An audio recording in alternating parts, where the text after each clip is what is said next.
Done in over 4 decades. That's going to be it, folks. That's going to be it. Cowboys jubilation. They beat Nebraska. But today, Nebraska plays in front of the Husker Nation and looks to avenge last year's disappointments and return their program to the lofty heights of its storied past. A Big 12 showdown is next.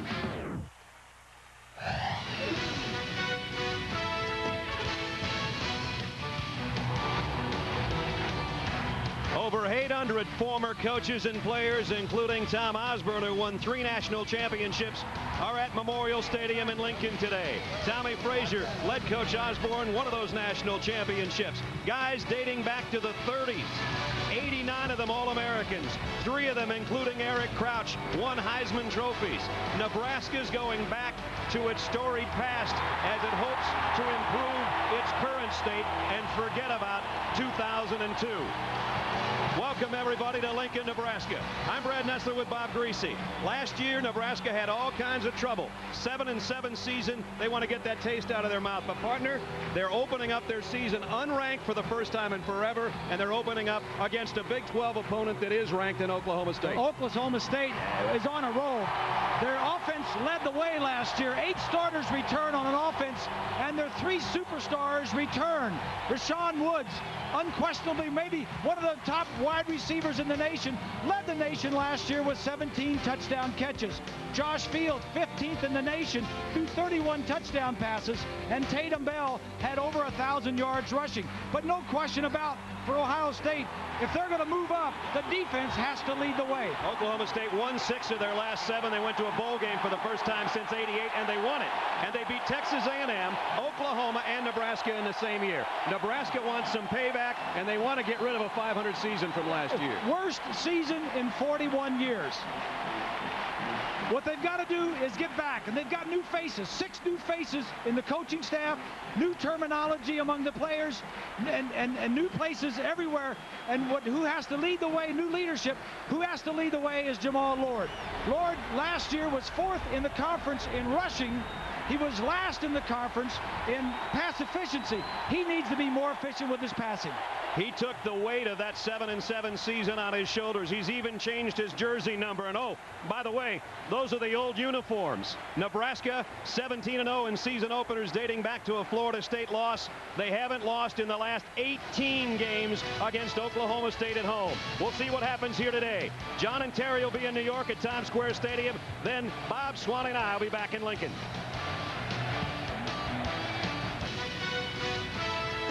Memorial Stadium in Lincoln, Nebraska sold out for the 256th consecutive time. A packed house set to watch Oklahoma State and the Cornhuskers.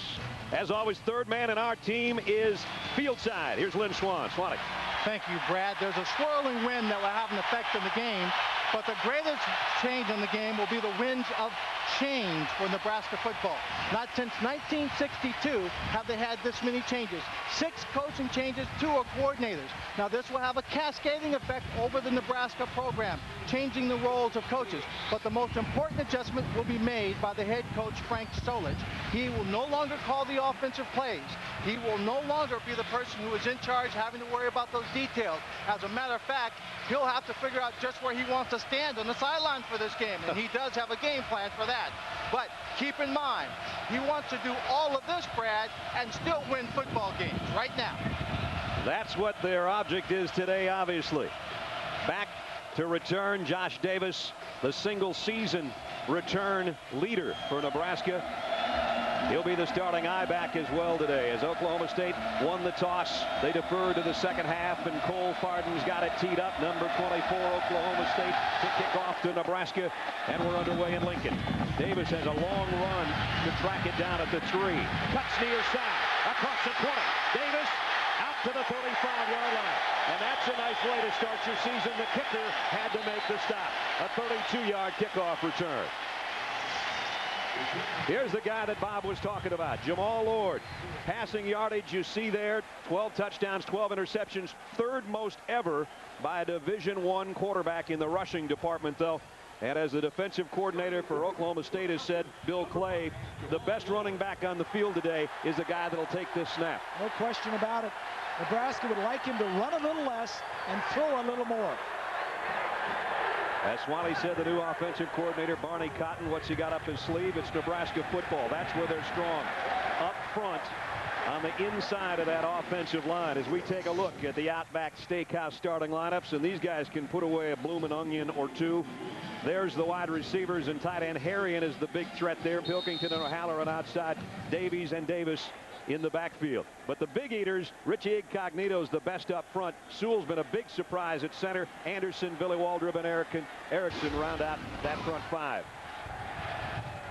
Second down and 6 on Nebraska's opening drive from the 39-yard line. Direct snap. Jamal Love coming outside. Nice move out to midfield and into Oklahoma State territory already at the 49-yard line. Here's the defense that's trying to slow down number 5 and company. Up front, Greg Richmond's the defensive captain. He's got the most experience. Mowerin and Coe inside, not a lot of experience. Antonio Smith's the other defensive end. It's a 4-2-5 alignment. The two linebackers, Paget McGee and Lawrence Pinson, and then the deep 5, and you can actually count Fada Carter as a strong safety outside linebacker type in the 4-2-5 alignment of Oklahoma State. You can drop that 4-2-5 into a 4-4 real easily against this run. Here's a pitch to Davis, trying to get the corner, got a pretty nice block and got down near the 42-yard line. We'll give him 7. Robert Jones ran him out of bounds. Josh Davis, a second-generation tailback at Nebraska. His daddy played in the mid-70s, and when he got the starting assignment over David Horn, he called his dad. Somebody said, "What'd your dad Tony say?" He says he was sort of at a loss for words. And Solich said he's not starting because he's a 5th-year senior or his dad played here. He's playing because he worked his rear end off and he deserves the start. 2nd and 4. Here's the option and the pitch to Davis. Cuts inside. He's got a first down and more. Down to the 31-yard line. A pickup of 11 for the young guy we're just talking about, Josh Davis. And Nebraska goes to the option in the first series. You've seen some stuff. Everybody wanted to know what Barney Cotton was going to do. You've seen Lord in the shotgun. Now you see a little option. If that block gets made there, possibly he could have gone the whole way. Barney Cotton, the new offensive coordinator, was a star lineman in the 70s here, and he still looks like he could play. Davis cuts up inside down to the 27-yard line. Get into the game with Enhanced TV. Play along, get up to the minute stats, vote in the polls. Enhanced TV is live now at ESPN.com. Opening drive, only 2 minutes so far, and already 5 straight runs have put Nebraska down to the 27-yard line. No passes yet. It doesn't look like anything different for Nebraska. Doesn't look like it to me either. The option to the left side, and Lord will keep it, and he didn't get much, only about a yard. Nice closing job by Paget McGee, one of those two inside linebackers, number 41.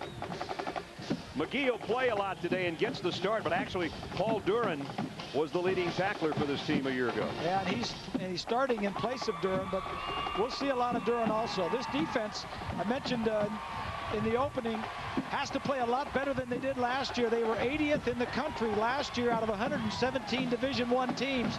Not very good, and they were 100th against the pass. We might see our first pass. It's 3rd down and 6, and Jamal Lord's trying to call a timeout, and finally he gets the umpire's attention, and we'll take a timeout with him. Almost 3 minutes into the game. Good-looking opening drive, but now a key 3rd down for Nebraska when we come back.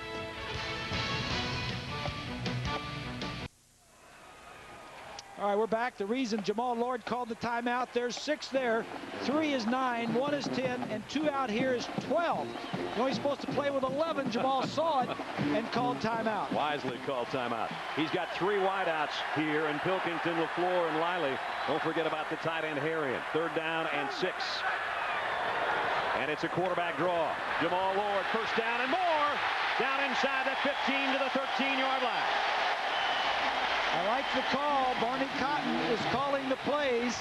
Spread them out. Passing situation. If you're expecting pass, run the quarterback option. Drops back. Lets the defense settle down. The red shirts get down there. Get in front of a white shirt. Jamal's a big kid. He's 6'2", 220 pounds. And he's got a long stride, as you can see, and he got 14 yards down to the 13-yard line. 8th play of the Husker drive.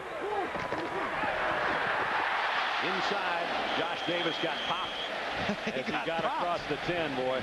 Did he get popped? John Holland laid the wood to him. Oklahoma State trying to fire up that defense and try to prevent Nebraska from taking it the length of the field for an opening score. Remember, Davis got him out to the 35 with a kick return. Now with that run inside, he's touched the 8-yard line for him. Second down there, they can get a first down inside the Oklahoma State 3-yard line. High backfield.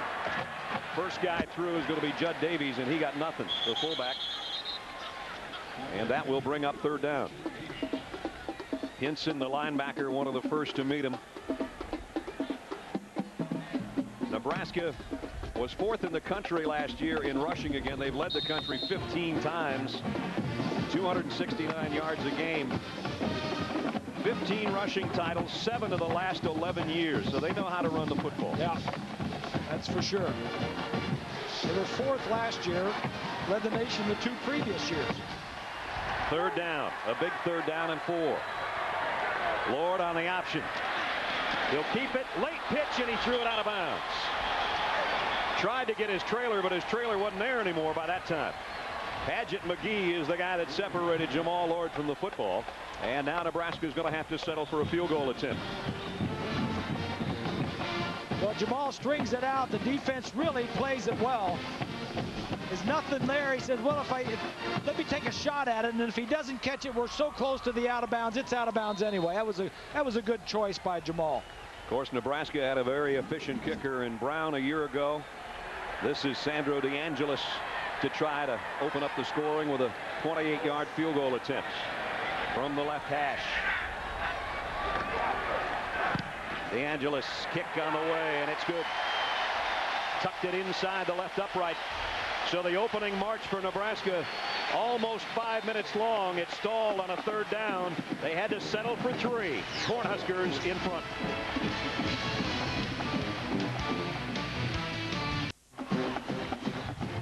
So Nebraska took the opening kickoff, traveled 54 yards in 11 plays, all runs. They had to settle for a field goal of 28 yards. Marley Cotton, I told you, he looks like he could still play. He's got his linemen and some of the other guys around him. Look at the size of this guy. He looks like one of those guys in those Western movies. Well, he's 6'5" to start with, and he had cowboy boots on yesterday in our meeting. Oh, he looked like he was 7'1". Here's a kick to the 3-yard line. Morency bringing it out. Morency broke a tackle, cuts outside. Nice return. Still on his feet across the 35. Morency down the sideline, and much like Nebraska, only in even finer fashion, Vernon Morency goes 45 yards on a kick return. Showed some patience on the sideline, waited for his blockers to get back, and then got about 15, 20 more yards.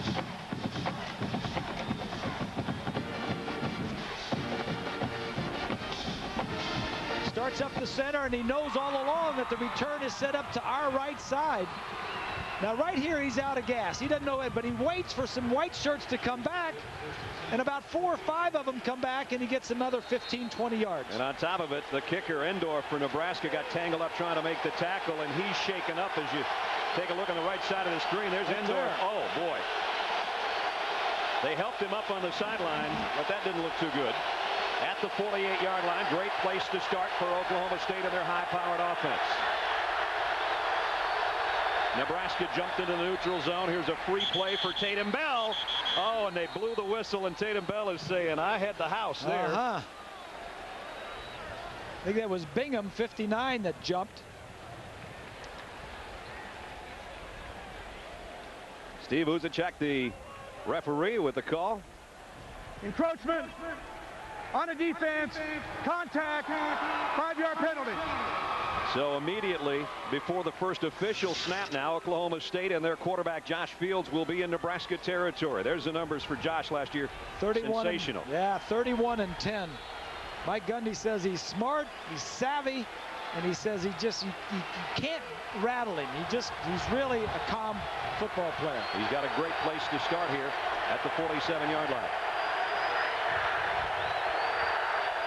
Bell is the single setback, and he will get it on the counter, and he's swarmed under by Trevor Johnson as he got to the 46-yard line. Let's take a look at the Outback Steakhouse starting lineups, and here's the big fellas up front for Oklahoma State. Hardison used to be a tight end. This is his first game at tackle. Aiken, Bowie, Mays, and Davis across the front wall. They're pretty good from guard to guard. The tackles are untested. Bell, over 1,000 yards last year. Burrows, the fullback. Badgema's a good tight end. And the Woods brothers, including Rashawn, who Bob talked about with 107 catches last year, lead the passing attack.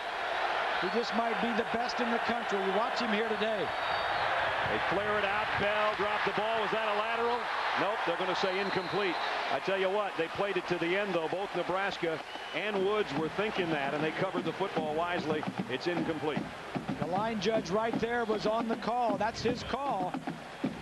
To see any throw to the sideline, whether it goes forward or backwards, and make the call. That was darn close. At the 46, it'll be 3rd down and 4. Under 9.5 minutes, first quarter. Brad Nessler, Bob Greasy, Lynn Swan, and our ABC crew in Lincoln, Nebraska, on a perfect late August day. Just over 70 degrees, 3-0 Cornhuskers at home. Fields, quick drop, quick slant, completion, could be a touchdown. Woods dragged down inside the 20 at the 19-yard line.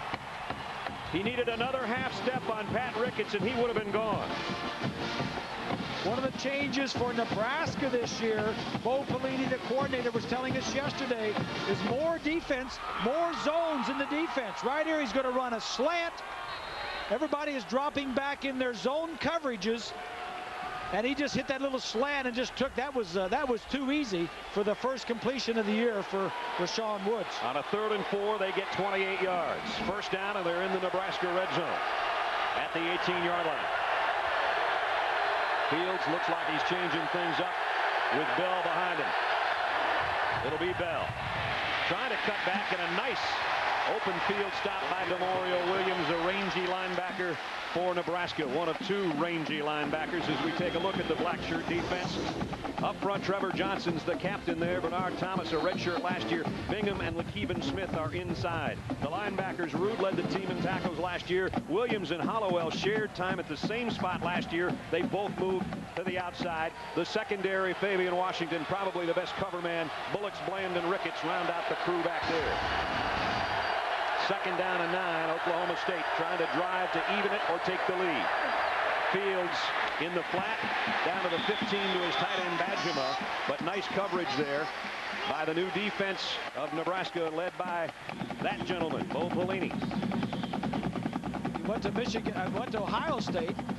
Unlike a lot of the new assistants that Frank Solich hired, a lot of those guys were Nebraska backgrounds. Pelini's from Ohio State, was in the NFL for 9 years. Most recently, just came from the Green Bay Packers. Bo was a captain in the secondary in his Ohio State days under both Earl Bruce and John Cooper. And now he's asking his defense to stop a 3rd down and 7. 4 wide out group, and Fields from the gun. Nobody in the backfield. Josh to throw the quick slant. Boy, what a shot. The mouthpiece came out of Gabe Lindsey, but he held on to it. I think he's a little bit short of the 1st down. Yeah, good call, partner. You got sharp eyes. He was an orange mouthpiece. If it would have been green, I wouldn't have had a shot. If it would have been the ball, it'd been a 1st down. He took a wallop. And they mark it just inside the 8-yard line. And it is a 1st down. A 1st down. 1st and goal. Nebraska leading, Oklahoma State threatening. Extra tight end in there. The toss sweep to Bell. Tries to follow his blockers and got to the 5. Maybe down to the 4. Good drive. Nice mix of run and pass.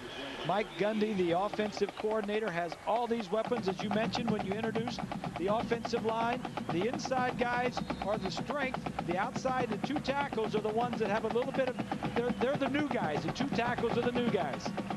Mike's the guy way down on the left-hand side. Far end. Far end. There's Les Miles, the head coach. In his 3rd year, he's never won an opener, but he's put a lot of pop back in this Oklahoma State football program after that 8-5 year last season. 2nd down and goal, just inside the 5. Fields to the far corner, too far in front of Rashawn Woods. Nice coverage by Ricketts. Ricketts has been staying with Woods pretty well.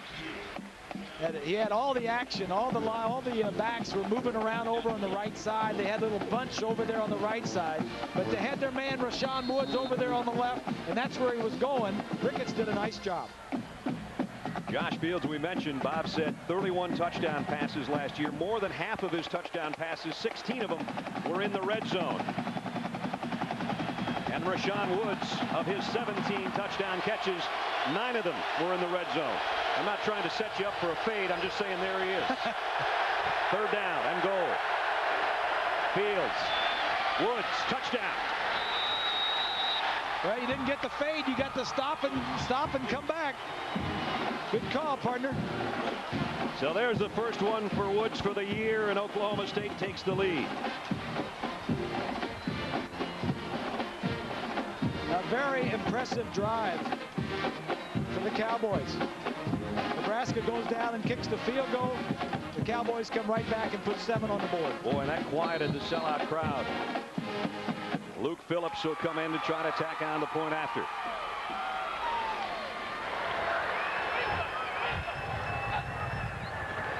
And the extra point is up and good. So just like that, Oklahoma State, like Nebraska, got a great kick return, and then Josh Fields went to work. He's got his first touchdown of the year. Oklahoma State's got its first lead of the year.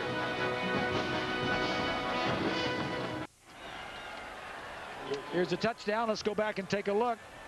Rashawn Woods, watch him now. He's just going to get in the end zone and bang right into Ricketts. Knocks him off the line, and the ball is there. Now, he had help to the inside, so he was favoring the outside, but you can't stop that. The timing on that route was just perfect. Barden nails this kick. It's out of the end zone, and Nebraska will have to bring it out to the 20.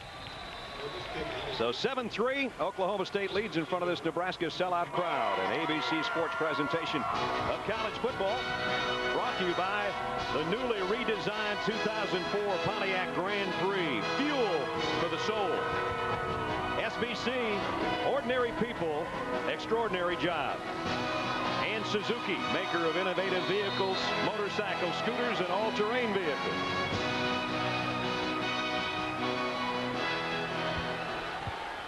So now not as good a field position for Nebraska on their second march. They'll work from the 20-yard line. A handoff to Davis. Josh got almost 5 out near the 25. Lawrence Pinson took him off his pins. Bring second down and about 6. This defense for Oklahoma State had 6 starters returning. The strength of the defense are the defensive ends and linebackers. They lost Kevin Williams, a #1 draft choice in the NFL, out of that defensive tackle spot. They've had a little bit of trouble filling those 2 spots inside. They lost both their defensive tackles. Second and a long 5 on the option. Lord looking for a place to hide, trying to reverse his field. He needs a block, and oh, man, what an open field shot by Darren Williams. He's hurt, but he dropped Lord way back at the 15-yard line. Yeah, he's their best defensive back, Williams. Guy that had 8 tackles against Nebraska in the upset win last year. Yeah, this is a mental mistake for Lord. You don't do this. You just go forward right there. You don't go around this way unless you can make it. Ooh, what a shot. I think he just dinged himself in the head. I do too. Getting patted on the back by his teammates, but the helmet's off, and he's trying to do a sit-up and can't quite get there.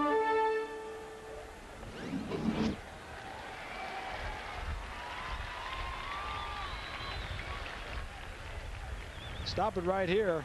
Here's the guy that's going to make the play as Lord comes back. Watch the guy at the top of the screen. That's Williams. He came 20 yards like a bullet. Yeah. And coming off a little woozy right now. Yep. He's 5'9" and 175 pounds. He's got 5 career interceptions, and 3 of them he's returned for touchdowns. He's wobbly right now. I don't think he knows where he is. No. He's thinking he's in Stillwater. Yeah. And he knows he's got a concussion coming on, and he's upset that he's not going to be able to play. He did force it 3rd down and 15, though. Lord Finally set to throw. Deep out to Harry, and had his hands on it, but got broken up by Vernon Grant, who just came in for Darren Williams. So a nice play by Grant right off the bench. And a tough throw for Jamal Lord for his first throw of the season. Harry, number 11, the tight end, to go upfield and then break to the outside. He's at right now. If the ball were there now, it's a completion, but the timing of the route was just such that the defensive back got there and broke it up. Kyle Larson, one of the better punters in the country, but he's going to be standing at his own goal line. And Gabe Lindsey will be back deep for Oklahoma State. Bad snap wide to the right, but it's handled well, and oh boy, he got a piece of this one. Way back at the 41, Lindsey takes it on the fly, and he got about 3.5 yards on the return. It's going to be another good field position for the Cowboys. First drive started in Nebraska territory after a penalty, and here's the snap that goes wide, and I got to tell you, did a nice job, Kyle Larson did, to field that thing right by the goal line, and then got off a beauty of a kick. Well, you don't, when you see a snap that poorly and the punter have to go that way outside of his body frame to pick it up and kick it, you don't see many of those get off. Kyle's a third-year starter, showed his savvy on that one, but still, as Bob said, Oklahoma State's going to start at the 45-yard line. So the field position battle so far today has gone to Oklahoma State in this first quarter, a quarter that is almost 10 minutes old. It's 7-3 Cowboys. Fields and Woods have the touchdown for Oklahoma State. Bell straight up the middle. Tatum goes to midfield and maybe shades it on Nebraska's side. We'll give them 5. Our college football triple-header wraps up tonight. You'll see the defending national champion Buckeyes of Ohio State against Washington in the BCS Spotlight game presented by ADT, or Florida State, North Carolina. That's all tonight, 8 Eastern, 5 Pacific. Check your local listings for the game in your area. Second down and 5, just shaded on the Nebraska side of the midfield stripe. And Fields now is going to take a timeout. And while we've got a timeout, we've got time to go to John in New York. Right, for the Taco Bell update, Alabama and South Florida. Brian Fisher takes this one and breaks a couple of tackles and then rubs it in, prancing into the end zone as South Florida grabs a lead now 14-7 over Alabama and their new coach, Shula. Back to you. Oh, that's not the way Mike Shula wants to start a ball game. Down a touchdown to South Florida. And we've got 4:28 remaining in the quarter. Let's check in with Swannick. Well, Brad, Grant Williams went over to the sideline. Head athletic trainer Terry Noonan checked him out along with a couple of the doctors, and he said his neck's a little sore, but they anticipate that he will return back to his aggressive defensive duties on the next possession. That's good news. That is. Because that hit fired up that whole defense, and had he been able to pop right back up, they would have been really swarming around each other. As it is, he's back in the defensive huddle there, so it looks like he will be coming back, as Swanee said. Meanwhile, the offense of Oklahoma State has a second down and 5 following the timeout. 3 wideouts for Fields, but he keeps it on the ground to Bell. And Tatum Bell, we said that the strength of Oklahoma State's offensive line was from guard to guard, and they're running it up the middle right now. They are, and I expect them to continue doing that. 5 carries for 16 yards for Tatum Bell, who went over 1,000 yards last season. He's a little bit heftier than he was last year, put on some muscle. He's about 213 now, as there were his numbers from a year ago, over 6 yards a carry. First down, Oklahoma State at the Nebraska 44, leading 7-3. Play action. Fields deep middle. Badgema is intended receiver, the tight end, and he just missed him. 4:04 left first quarter here. Let's check in at Times Square Stadium in New York. Here's John.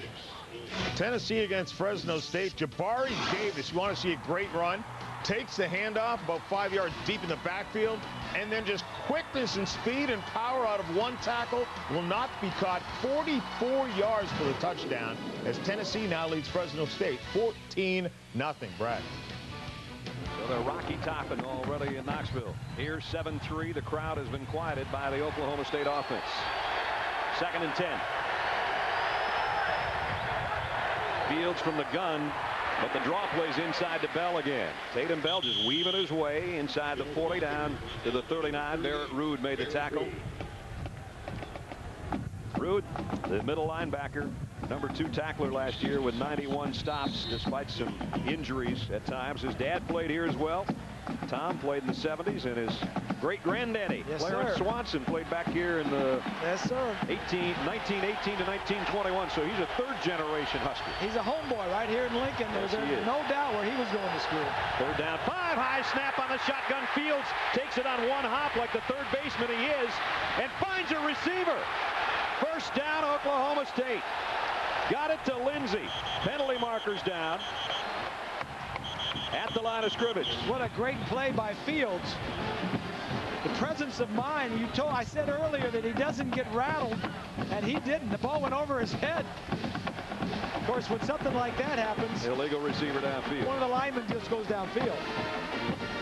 Josh Fields, all Big 12 third baseman for the Oklahoma State Cowboys. Good fielder.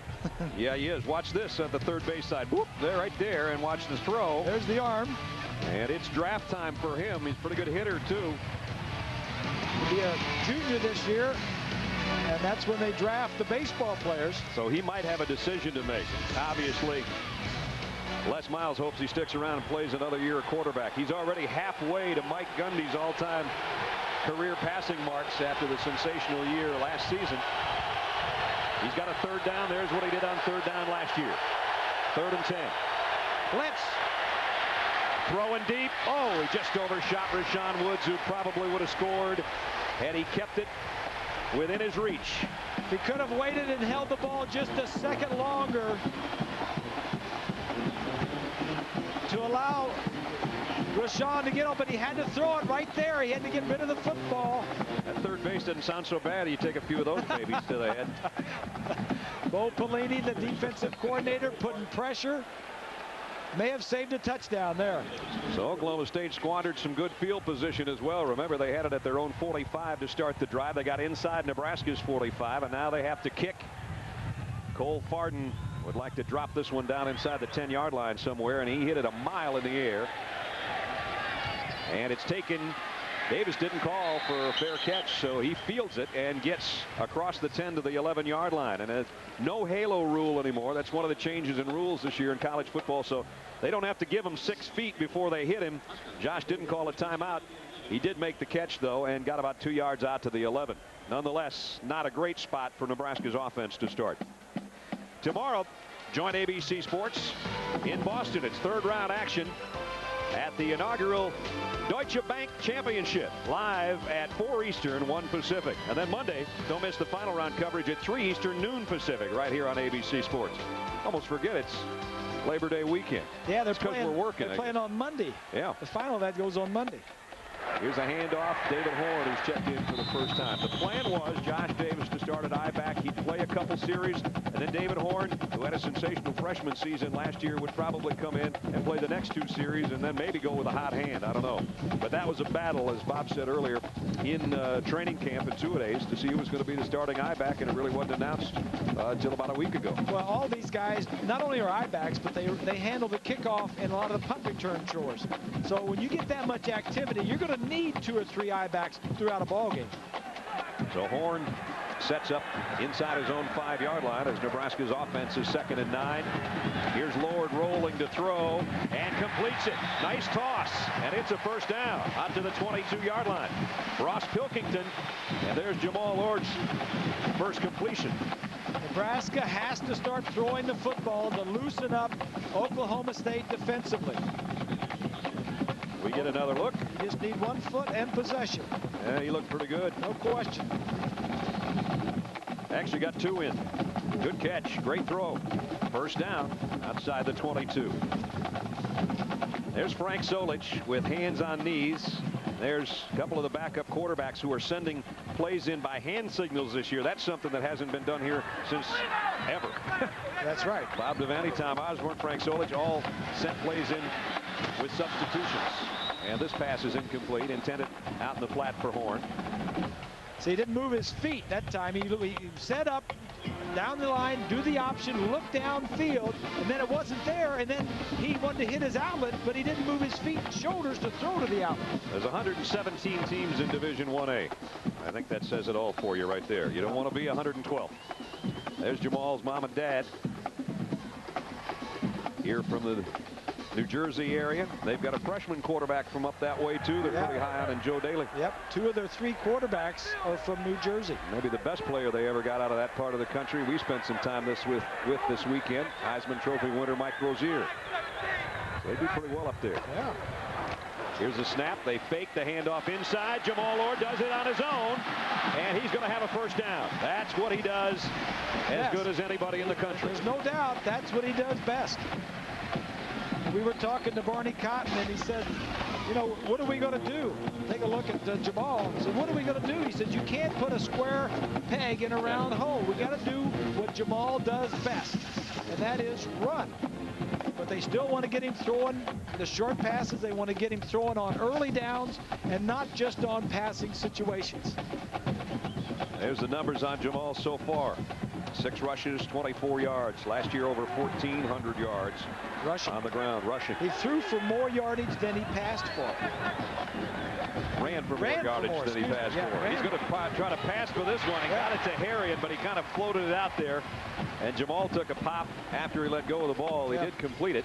They were hurting on both ends. The red shirts were. Lord was hurting, and so was Harrion. Tried a little throwback tight end naked screen, and they both took a big shot. We're down to 1:45 in the first. The Nebraska faithful, you look around these great fans they have here, and the folks in Nebraska who love their football, and they have talked about nothing but Nebraska football since the 7-7 season ended last year. Oh boy. But the anticipation, you could cut it with a knife coming in this place today. Lord, quarterback draw again. Nice cut to the outside. Jamal's got the first, trying to get to the corner. Stiff arms his way, might have gotten a face mask as he's taken out of bounds at the 47-yard line. 16-yard gallop. It's either going to be a holding on the wide receiver Burkle trying to block for him, or it's going to be a face mask against Oklahoma State. Let's wait and see. It's a holding call on the offense. The freshman, the true freshman out there trying to block for him, and I thought he got his hand in the cookie jar. Yeah, Burkle. Yeah, he was holding. Yeah. You're going to watch it here, and right there it is. He's got his jersey. Yep. Right there. Trying to give Jamal the corner. You could see it coming from a mile away. He never really had the angle on Williams to get a piece of him from the front, and so that negates a good part of that game. Frank Solich pleading his case over there. Frank in his 6th year, looking for his 50th win as Nebraska's head coach. And against ranked opponents, it's been a tough go, and this is a number 24 Oklahoma State team. The first 4 years he was in control, they had great records, and they were in a national championship game. Right. Last year was the only bad year of the first 5. Handoff straight up the middle. Davies the fullback, and he is met in the hole as he got near the 45-yard line. Kareem Smith said hello, and it is going to be 3rd down and less than a yard, it appears. Oklahoma State, get your butt back off the ball. Oklahoma State's defense tightening up a little bit on this drive.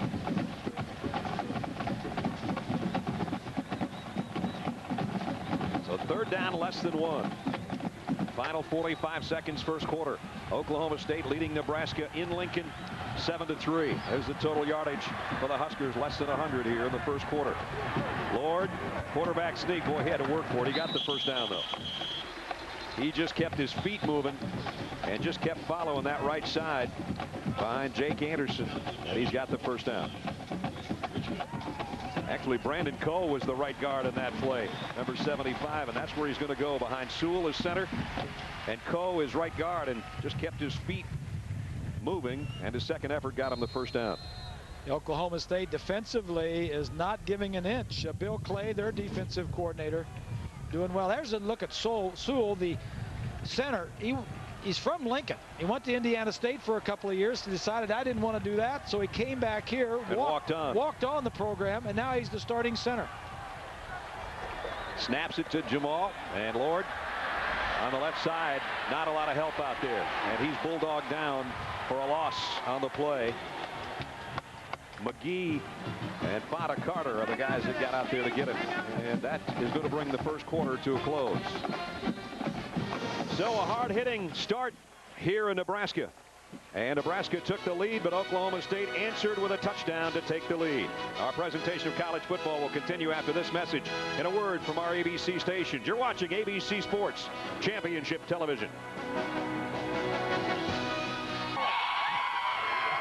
Back in Lincoln, Nebraska, sold-out crowd at Memorial Stadium. Brad Nessler, Bob Greasy, Lynn Swan along with you. It's 7-3 Oklahoma State. Another sellout, huh? 256 in a row is all. Okay, settle up, D. The place to be in the state of Nebraska at a college football center. And as I've said before, these are the best fans in college football. I agree with you. No question about it. They're even polite to the opposition. Yep. Right now, the opposition's leading 7-3. Second down and 13 for Lord. Rolls and then drops to throw. Fires. Pilkington in and out of his hands, and it's intercepted. Nope, out of bounds. Yeah, it is. Oh, it is intercepted. Yes. Holland got it. I thought they were going to take it away over there, but it's Holland with the interception. Albert Craig is the guy that tipped it. Craig is the one responsible for the interception because he knocked it up in the air. And Holland had the speed to get there. Holland, a junior out of Oklahoma City. Here's another look. It's going to roll to our left side, faking the run. Now look at Holland down at the bottom of the screen. Right, here's Holland. Now watch the ball as it gets tipped. Holland's going to get there and get 1 foot in bounds. First turnover of the game. So it gives it back to the Cowboy offense at their own 33-yard line. The toss to Tatum Bell. Bell trying to follow his tackle out there and does pretty well. Flags are down, though. Let's see if we have a holding call out in that pile. Titus Adams stretched it out to help on the tackle. And it's going to be a holding call against Oklahoma State. And with the holding call, the penalty, we've got time to check in at Times Square Stadium in New York. Here's John. Western Michigan against Michigan State. Jeff Smoker, we know about his problems last year when he had substance abuse problems. But now back as a starter for the Spartans. He goes 50 yards to Ajim Shabai. The Broncos, though, have come back to tie this game 7 apiece almost to the second quarter. Here's 7-3 Oklahoma State. 14:40 remaining till halftime. Fields to Woods was the touchdown for the Cowboys. They've had 3 penalties in the ball game. All have been on the offense. First down at 17 now after that holding call. Bell, boy, he's got wide open spaces on that backside. Almost got to the first down marker before Fabian Washington knocked him out of bounds. So Bell with a big gain after the penalty, and he made up all the way to the 41-yard line. Oklahoma State, after Nebraska had taken a 3-0 lead, scored the touchdown in this one, and they put up a lot of touchdowns last year. They averaged over 34 points a ball game, 13th best. Second highest scoring in OSU history. Mike Gundy, their offensive coordinator, who was the quarterback of the previous bests. Mike looking down. Let's see what he's called this time. He's called the bell to ring again across midfield. Tatum Bell, first down and a bunch more. Bland made the tackle, but a pickup of 11. And Tatum Bell, who really his season got in gear last year in the Nebraska game. He had over 180 yards rushing, and he's starting to get warmed up here. I really like what I see outside. Tatum Bell is getting the benefit of the blocking of Rashawn Woods. Rashawn, maybe one of the best in the country receiving, out there doing his job blocking for his running back. So Bell, there's the numbers so far today. Last year, 33 carries, a career high 182 against Nebraska. A good start today. Play action bootleg. Badgema on the completion from Fields, and he's rumbling down the sideline and has it down to the 31-yard line. So Oklahoma State mixing it up. They go run, then play action, and the throw to the tight end, good for 17. I like the play calling. Mike Gundy upstairs just moving the ball around. Here's Badgema right here. They're going to fake this way and come out. Badgema goes sneak to the outside. That's just pitch and catch there. Oh, right there. Get him outside the pocket. The tight end, the receiver goes down. I love the play calling. Keep the defense off balance. Rashawn Woods to the near side. DeJuan Woods, his little brother. To the top of your screen is Mike Gundy looking on, the offensive coordinator. He's a pretty good quarterback in his day. Almost 8,000 career passing yards, as you just saw. Of course, he had a lot of help. Yeah, he had some pretty good people playing with when him. you talk about football players at Oklahoma State, who do you think of? It's hard to think of anybody, but he had Barry Sanders, and he also had Thurman Munson. Thurman Thomas. And Hartley Dykes was his wide receiver. Yes. So that was a team that put up a ton of points. The only problem is they gave up 2 tons of points. There's the numbers in the single season. Here's the flare out of the backfield down to the 26-yard line. Tommy Devereaux. Devereaux is a guy that's going to see a lot of action. He was an option quarterback in high school and has come on here and as a true freshman wide receiver. He's opened some eyes. They really like this kid. Yeah, they like this kid. They think he's got a lot of speed. Their first game of the year on the road, they're getting him into the mix. They lost 2 wide receivers last year, John Lewis and T.D. Bryant, that caught a lot of balls opposite Rashawn Woods, and they're trying to develop somebody on the other side. Nebraska had one too many guys out there, and now they might have one too few. They've taken a timeout. They had Demorial Williams trying to sprint off the field. He thinking that he was the 12th man. He might not have been. We'll straighten it all out and be right back to Lincoln. Bob, earlier Nebraska had to call a timeout with too many guys on the field on offense. There's 12 and there's number 11. Now watch, they're both going off the field. That would have been 10. Yeah. That doesn't work. Fields play action, a throwback, and in and out of the hands of Sean Willis, his fullback. And Willis might have had a first down, and Fields took a hit again. So twice now Nebraska's had problems, and again a lot of changes in terminology on both sides of the football. Once on offense, once on defense. There's the long snapper. Dressen has never snapped the football in a college football game. This is first time. So let's see if he gets it to the holder, and let's see if Oklahoma State can tack on a 43-yard Luke Phillips field goal. Jacob Dressen with a snap. Perfect. The kick is blocked, though. And Nebraska's defense has done its job. The kicking game can turn around the momentum quicker than anything else, and Nebraska needed one. There was nothing wrong with the snap. The kick may have been low. Let's take another look. Came from the inside. The kick was just so low. Yeah, the kick was low. I think it was Adam Carricker who got a hand or even a head on it. I don't know. And also look at the push of the defensive line, guys. The defensive line pushes the offensive line back, which gives them a better angle to blocking that ball. No doubt about that, Swanee. Big Kabongo, number 94, in the middle of that, may have got a hand on it. Kabongo on the ball, and it turns it over to Nebraska's offense at the 41. And Horn will go out for about 5. And we'll go to New York and John Saunders. John? After a couple of down years, Joe Pa got it going again last year, and Penn State has bright hopes this season facing Temple. Zach Mills will hook up 56 yards with Tony Johnson, who could not be more wide open, who just dances to the end zone. And the Nittany Lions with a 7-0 lead. And we'll see those Nittany Lions in here 2 weeks from today for a night game in Lincoln. And here's Horn, who gets out to midfield, close to a first down, about a yard short. John Holland made the tackle. So 11:38 remaining in the half. Oklahoma State leading 7-3. We've got a break here to ask you the Aflac trivia question. Since 2000, which is the only top 25 Big 12 team Nebraska has defeated? So the past couple of years, only top 25 Big 12 team Nebraska has beaten.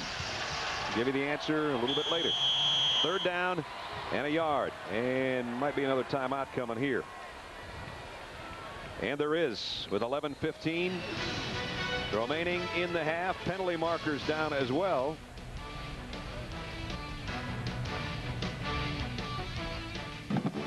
11:15 remaining in the first half. Brad Nessler, Bob Greasy back with you. 7-3 Oklahoma State. This isn't what the Nebraska fans were looking for. Well, a couple of times Nebraska on offense had too many guys. Nebraska on defense didn't know how many guys were on it. That's going to happen. New coaching staff, no matter how many times you practice, this is live bullets, and this is, you know, when you're going to tell. They knew that would happen at times today. They just didn't want to happen in inopportune times. So there have been some timeouts, some stoppages of play. Here they've got a third down that they'd like to pick up. 6 yards to go just inside their own 45. Lord fires it down the middle, completes it. And it's a first down to Harrion. And they're in Oklahoma State territory. That's what they need to do more of, is quarterbacks throwing to your tight ends right over the middle, throwing to your backs and tight ends. If you can hit your backs and tight ends, you can throw for a high percentage, and you can move the team down the field. Harrion changed his number to 11 for this year. I don't know why. For a tight end, he's up to about 235 pounds, but there's his average per catch. 7 catches, 4 touchdowns. 7 catches last year, 4 for touchdowns. That one for a first down at the 47-yard line. Now back to the ground they go, and Horn trying to break a tackle, but hanging on for dear life is Paul Duran, the middle linebacker who made the stop. Duran, as we said, was the guy last year as a redshirt freshman who led this team in tackles and didn't start this ball game. Padgett McGee did. Paul missed a meeting and a practice, kind of had an AWOL situation for Oklahoma State for about a day, so he got demoted for this game. Second down, a long 8 coming up. Lord hesitates, come back to his number 2 receiver, Pilkington. And Pilkington with a completion and the catch down at the 41-yard line. Barney Cotton, the offensive coordinator, calling the plays. Stunts is the quarterback on the left. So there are going to be 2 guys calling. I think that's Daly on the right side. I don't think Barney's not even telling Daly what the play is. I think it's all stunts. They were supposed to both be given one dummy, one live, but Barney's only talking to Stunts. Yeah, Daly's still looking at his wristband going, what did he just call? Daly's looking over trying to hear something. And Frank Solich is staying away from the action right now. Third down and 4. Jamal Lord pumps and then takes off. Stiff arm and inside the 30, down to the 26. First down, Nebraska. Another 15-yard run for Jamal. He does his best running on third down. This is not a quarterback draw. There was a fox in the hen house there. The linebacker just got inside. Smith, he just took off. Third time on third down that he's taken off on the run and picked up a first down. And this one's down to the 26-yard line. 9 minutes and change remaining first half. Nebraska trying to get down and get more points. They trail by 4. Straight up the middle is Horn. Number 9 carries, number 9 tackles. Barrett Williams, who was shaken up earlier with that big hit on Jamal Lord, back in there, and he made the stop from his cornerback position. It was good blocking by the offensive line and the fullback, Davies. Nebraska needs to get more people involved. Instead of Jamal, they need to get the I-backs running like they used to run. They need the receivers to catch more passes. Spread it around a little bit. Lively's the motion man on second down and 4. But it's the fullback, Davies, up the middle. He got close. He's about a yard short. Greg Richmond made the stop. It's going to take Nebraska a little time, Brad, both on offense and defense, to catch up. And what I mean by that is they've got new terminology. Whole new numbering system, everything. Offense. The offensive numbering system, if you can imagine this, they went 1 through 9, starting way out to the right side. If you want to run a sweep to the right, that was 1. It was like 1, 2, 3, 4, 5, 6, 7, 8. That was a numbering system. That's reading backwards to me. That is archaic. That goes back to Bob Devaney. Third down in the yard. Let's see what number they call here. It's Horn, number 9, and he cuts outside. Got the corner. Horn. First and goal, Nebraska. Robert Jones ran him out, but he got 13. That's what they need. They need to spread the offense around get the defense looking away from Jamal and get him somebody else. Good blocking up front and good running. That's about the 5-hole this year, and then he took it out to about 9. Right. The 1-hole last year is the 8-hole this year. I mean, when you call that in the quarterback, and he said, all right, let me make sure that this is right. Oklahoma State's defense in a hole now. It's 1st and goal, but Nebraska jumps. The tight end, Phil Peets, came out of his stance, or fell forward in it, I should say. And that's going to cost Nebraska 5, so that 1st and goal will come from the 9. Well start. Offense. 5-yard penalty. Repeat first down. You expect these types of things in first games. This is college football. There are no preseason games in college football. Right there in front of you, he just jumped it. He wasn't even close to the snap count. You know, whenever you do that, boy, you better duck your head because the defense is coming. That's right. So it's just outside the 9 now. Nebraska 1st and goal. This time Peets will line up on the left side. He'll try it over there. Both wide receivers, O'Halloran and Pilkington, to the near side. O'Halloran now in motion. The handoff is Horn inside to the 8. Got only about a yard. Ball carried by number 9, David Horn. Brings up 2nd down and goal. Greg Richmond again in on the tackle with Clay Coe, the defensive tackle. Clay Coe. Defensive line of Oklahoma State not doing too bad. Doing well. Richmond, number 45, is probably the best of that group. Had 7 sacks last year. He was a quarterback in high school that just grew out of the position. Yep. His 20th career start. On track to graduate in December. Good player. Their defensive captain. 3 tight ends set now for the Cornhuskers. 2nd down and goal from the 8. Jamal Lord rolling left. And he'll keep it now. And he lost a yard. And a flag flies in to boot. Might have a penalty on Nebraska on top of things. And that 1st and goal at the 4 was looking pretty good, but it's looking a lot worse right now. I think he might be holding on the defense. No, it's on the offense. I saw some holding on the defense, too.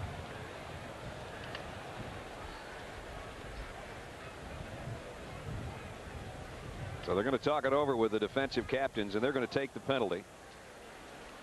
Albert Craig says, yeah, let's take it. Let's send him back as far as we can.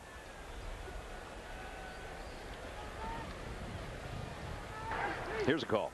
Holding on the offense. 10-yard penalty. Repeat 2nd down. So they're all the way out across the 18-yard line now.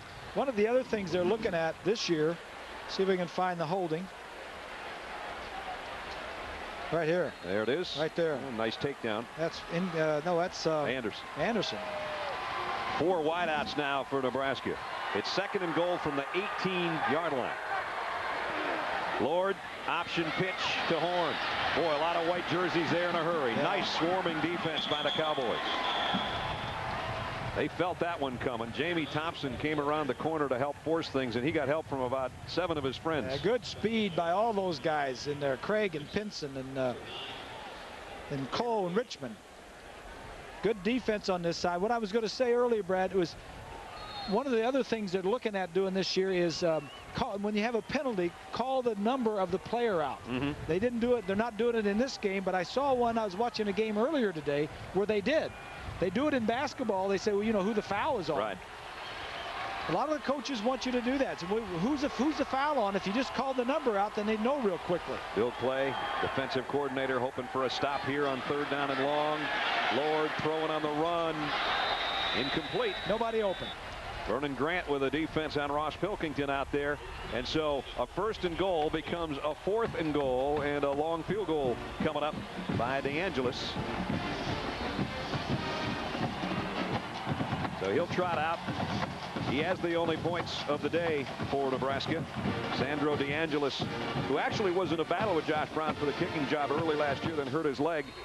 Brown went on to have a sensational season. DeAngelis back healthy now, and they're going to ask him from the right hash mark to try to add 34 to his 28-yarder earlier.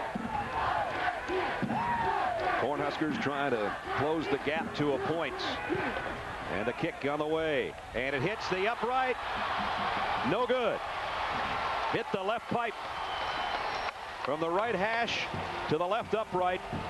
And so Oklahoma State had a field goal blocked. Nebraska has one blocked by the upright. And our score remains what we've had for a long time, 7-3 Cowboys.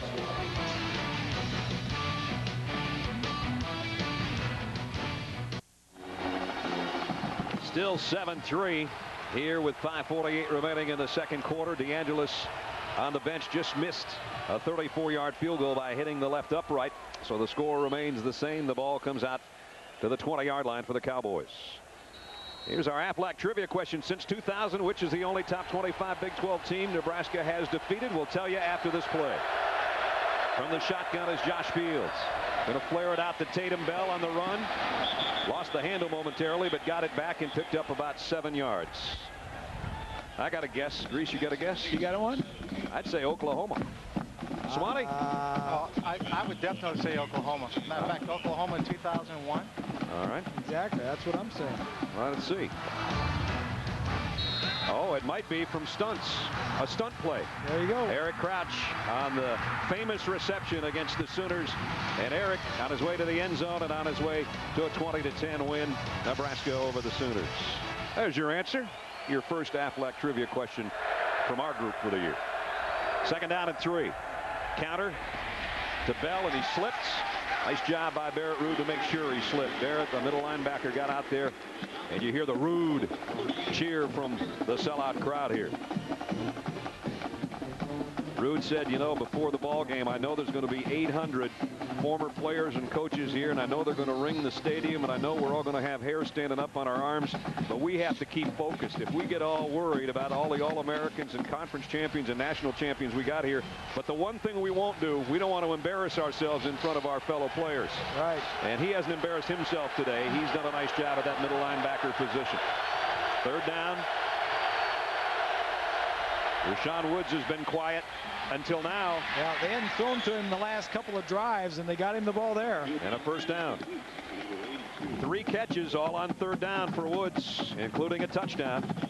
And they'll move the sticks out to the 32-yard line. Bob and Brad, Rashawn Woods is a very good-looking receiver, but don't be deceived by how he looks in the uniform. He's got a little flak jacket on the side, and notice both he and his brother wear them. Very rare for wide receivers, but the intent is he knows he's going to take a shot. He's taken a few today, but he's got him another first down. And here's Bell, open field tackle by Demario Williams. One of the defensive captains, a senior out of Beckville, Texas, came out of the junior college ranks, and very seldom does that happen, that you come from a JUCO and become a captain at Nebraska. But that's how much his teammates think of this guy. Second year at Nebraska, and he was a leading tackler last year, and he is just has all kinds of speed. Number 7 gets there and makes the play. First defensive captain from a junior college rank since 1957. That's pre-Devaney. Just over 4 remaining in the half. 7-3. Second down and 9, Oklahoma State. Here comes some pressure on Fields. He's hit as he throws, and the ball just flutters out. It was intended for Woods. At least he was the closest. But Josh Fields is feeling the effects of Fabian Washington on the blitz from the corner, and he let him have it.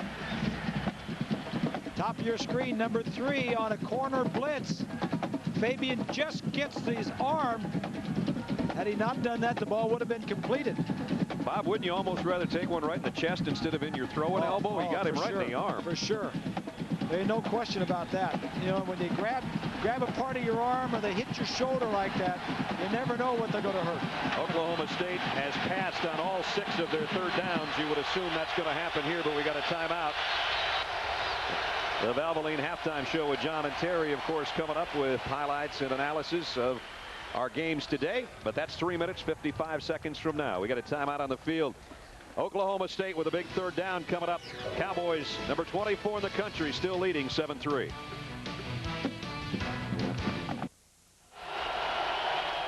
The Husker Nation up for their black shirt defense. Third down and 9, Oklahoma State. Nebraska looking for a stop here. Again, the Cowboys have thrown on all their third downs. You would assume it's the same here. Penalty markers down, and this one's whistled dead. Sam Mays, the guard, may have come out of his stance. And if so, it's going to be third down and longer. Dead ball. Full start. Offense. 5-yard penalty. Repeat third down. And still, Bob, you and Swally and I during the timeout, we're all still wondering about the right arm of Josh Fields after taking that hit earlier. Now he's got a 3rd and 14 he's looking at. And making 3rd and 14 is a heck of a lot more difficult than picking up 3rd and 9. A lot of silly fouls, especially penalties, especially on the offense. Timing. First game, as I said, there's no preseason games in college football to get these things worked out. DeJuan Woods to the right, Rashawn Woods to the left. The slot man is Lindsey. 3rd and long. Fields, pressure again, hit from behind. DeMario Williams, and now Josh Fields is on the field again. They're hunting the quarterback in Lincoln.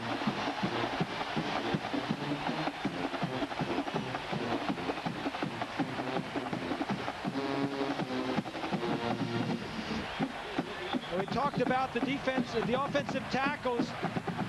That's Hardison, the left tackle, 57, trying to block DeMario Williams and not doing a very good job of it. And here comes a long snap now as Barden is set to punt away, and Josh Davis back at his own 30, set to return. Nebraska's always been a great punt blocking team. See if they put some heat on it. He got the kick away. Davis, Fields at the 30. Got by the first man. And he got about 9 on the return. Case Holland dragged him down. And Nebraska takes over. State Fair going on. We can see it from here. That's the zipper, isn't it? Or what do you call that thing? I don't know. ABC Sports presentation of college football brought to you by the newly redesigned 2004 Pontiac Grand Prix. Fuel for the soul. Capital One, what's in your wallet? And Budweiser, the best things in life are the things that are true. Budweiser. When's the last time you were at a state fair? It's been a while. Looks like fun, though, doesn't it? Probably the Texas State Fair is the last one I've been at. I'll tell you, you and I and Swally were thinking about going over there and doing some swine judging the other day. We just never made it. Here's Jamal Lord, option, trying to follow his blockers. And he swarmed under again. Oklahoma State doing some nice pursuing to the football in mass. Paget McGee's the guy, the linebacker number 41, being helped up by Judd Davies there, who was trying to block him. And now we've got an injured Cowboy on the field. Looks like it's Robert Jones, I think. So the corners in that 5-man defensive backfield have both been beaten up a little bit. Darrent Williams and Robert Jones. Here's Jones covering Pilkington. Ouch. You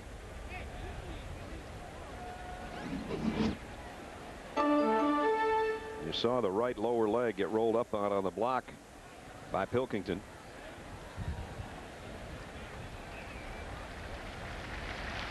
Boy, resilient young guys, to tell you. So Lord now steps back into the huddle. Jamal Lord, for a lot of you Nebraska fans, you know it. Around the country, you may not. He used to wear number 10. And he said 10 was a number for a good guy. 5's a number for a leader, and I got to be a leader. So he changed numbers this year to the single-digit number 5. 2nd down and 6 for Nebraska. Lord, time to throw. And that one just slipped on him, I guess. Pilkington, the intended receiver. It bounced half the way there. Yeah. He completed about 46% of his passes last year. And Barney Cotton and Frank Solich said, we have got to get that up. And there's Barney right next to our score there on the top of the screen. We got to get that percentage up to around 55%. And against Nebraska, you're going to have a lot of single coverage on the outside guys because they're going to have 8 guys in the box trying to stop the run. So, you know, a lot of these things are going to be single coverage. You just have to get the ball to them. Nebraska's only thrown it 9 times. They've got a 3rd and 6 here. And they'll throw it again. To the outside and way from Dusty Kaiser, the tight end, the intended receiver. And Jamal, who got the biggest ovation when the starting lineup was announced before the ball game, heard a few boo birds there as they'll head to the sideline. The Huskers have not scored since their first possession. That was their 5th possession, and that was probably the worst looking offense that we've seen all day. Yep. Keep in mind also, guys, that part of the job in restructuring the offense for Nebraska is also teaching the offensive line how to be better pass protectors and pass blockers. Many of these passes, they're letting the guys get a rush upfield. It's kind of hard for Jamal to see around these big guys. So it's going to be a punting situation for Kyle Larson. And this one off the side of his foot after he had that booming kick earlier. This one comes way out. This is going to be out near midfield someplace. Solich says, I love the punter. He says, I love him. He doesn't love him right now. No, he doesn't love him right now. So as Coach Solich looks on, only a 12-yard kick.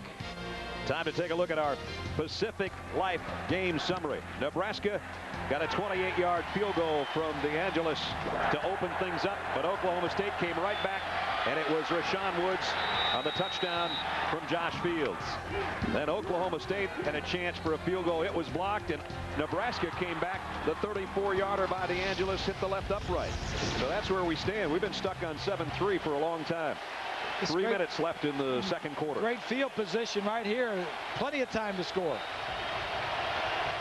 Again, Oklahoma State winning that field position battle. They'll work from just outside their own 45-yard line. Fields play action on first down. Throws down the sideline. It's intercepted. Picked off by Lonell McPherson. It's a great play by McPherson.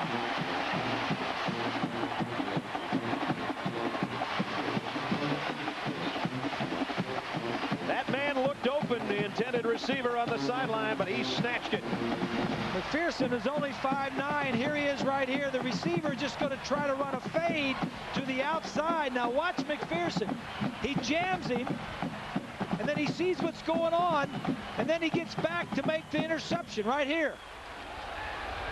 And he had to go airborne and lay out for that interception. 5'9", he made himself look big to make that play. Did he ever? Davis now, the I-back, goes out to the 40-yard line. Hinson made the stop, and we're down to 2:45 remaining. And there's a man that just made the defensive play for Nebraska. He's hearing nothing but good things right there. His first pick of his career. Marvin Sanders, the defensive backfield coach, talking to him about doing things right, working hard in practice. That's a good part of football right there. Second down and 8 for the Cornhuskers. Lord drops back, play action, and now Jamal will take off. He's got a lot of field to work with. Cuts inside the 40, all the way down to the 34-yard line, and now the boos become cheers. 27 yards he rips off.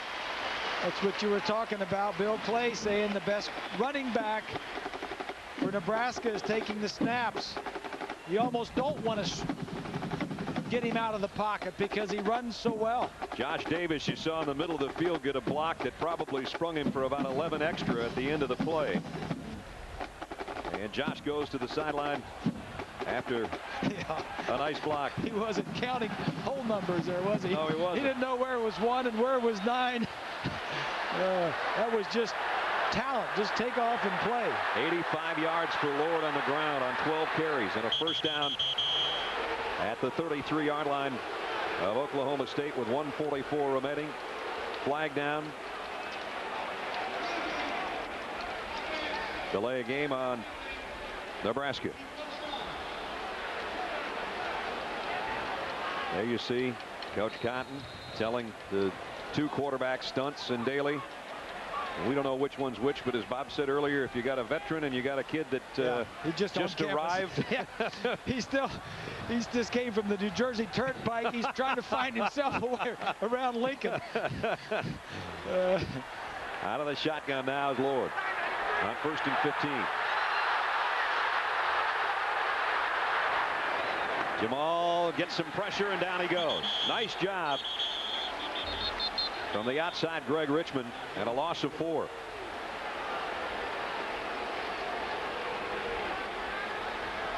So Richmond, who Bob mentioned, had 7 sacks last year, and that tied Kevin Williams for the team lead for this Oklahoma State team. And Nebraska just doesn't look sharp, and that's not surprising.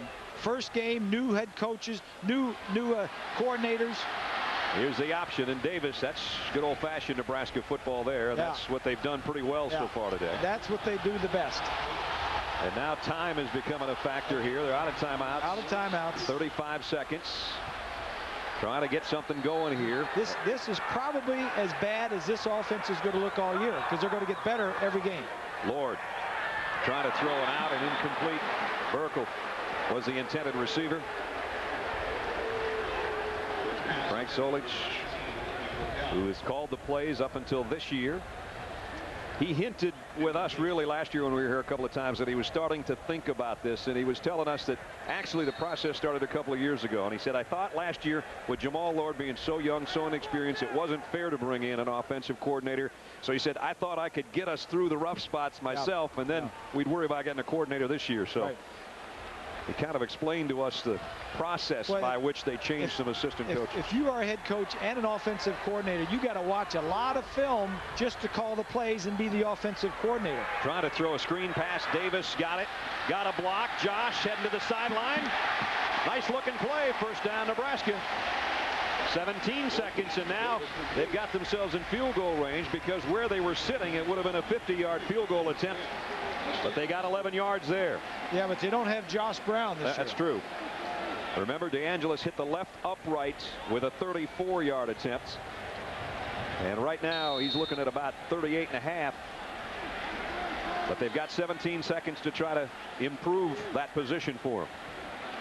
Now, if you don't pick up a first down or get out of bounds, this could be the last play of the half.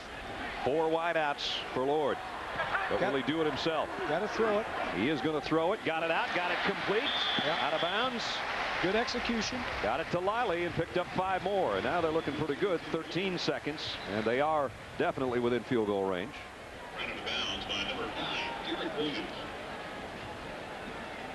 With the passing game shaky at best, do you take a shot at the end zone here? With the 16-yard line being the line of scrimmage? Yep.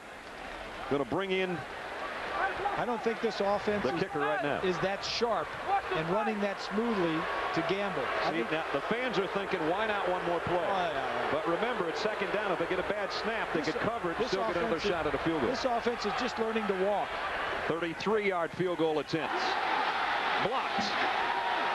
And boy, now you are going to hear some boos, and you might hear more than that, because the ball's coming back the other way in the person of Fada Carter. And now here come the Boo Birds. Duran blocked it. The fans thought maybe one more play. I was kind of thinking that and asking Bob about it, and instead they get a field goal blocked. Right here.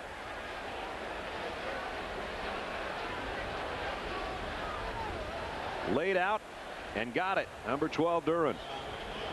Here's another look. DeAngelis trying the field goal that would have made it a 1-point ball game. See if he gets his ball up. No, he didn't get it up high enough. He's got to get it up higher. Great job by Duran.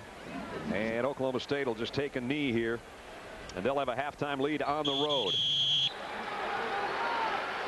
And a bonus, because you're the home team crowd's booing the home team. Yeah, and that ain't good.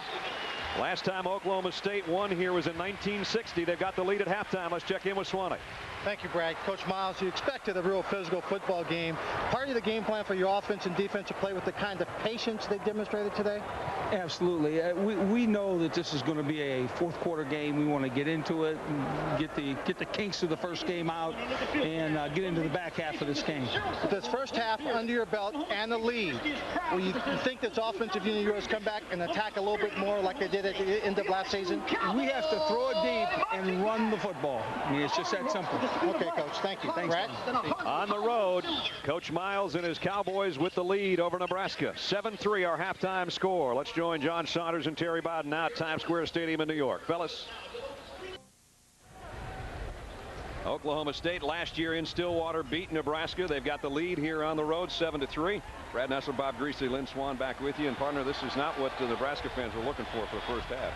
No, and they showed it a little bit, booing some. But this is, like I said, this is as bad as Nebraska is going to be.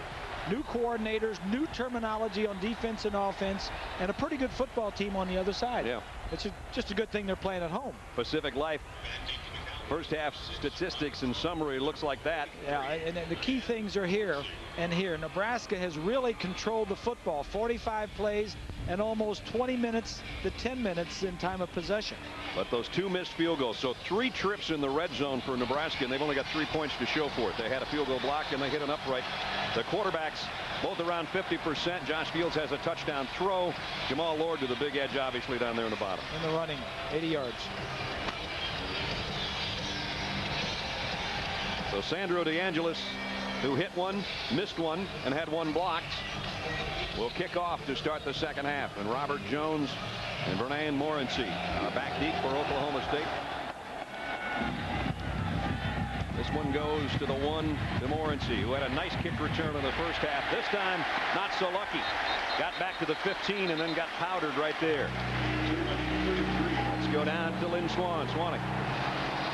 Well, Bob and Brad, obviously Frank Solich is not happy about the first half of turnover, but he felt the key was on special teams and the offense not finishing out its opportunity.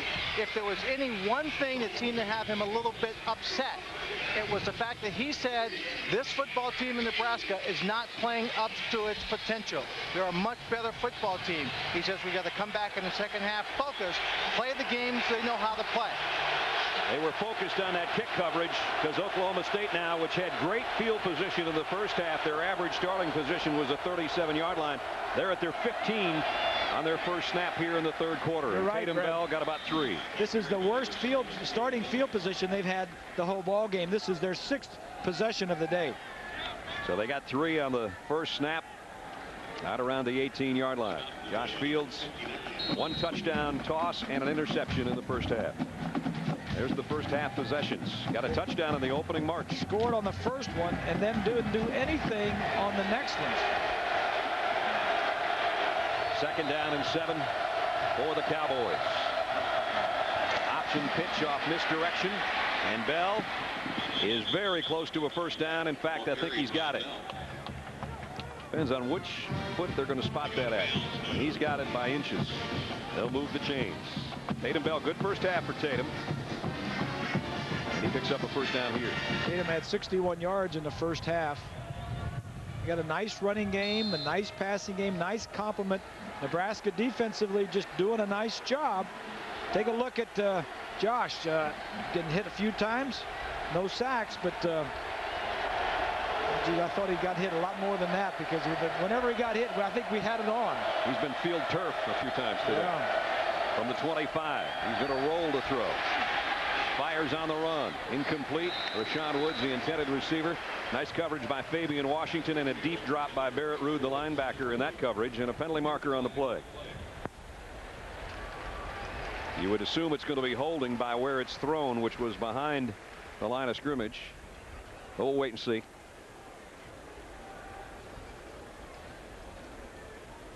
And Nebraska says we'll take it, so it's going against the Cowboys.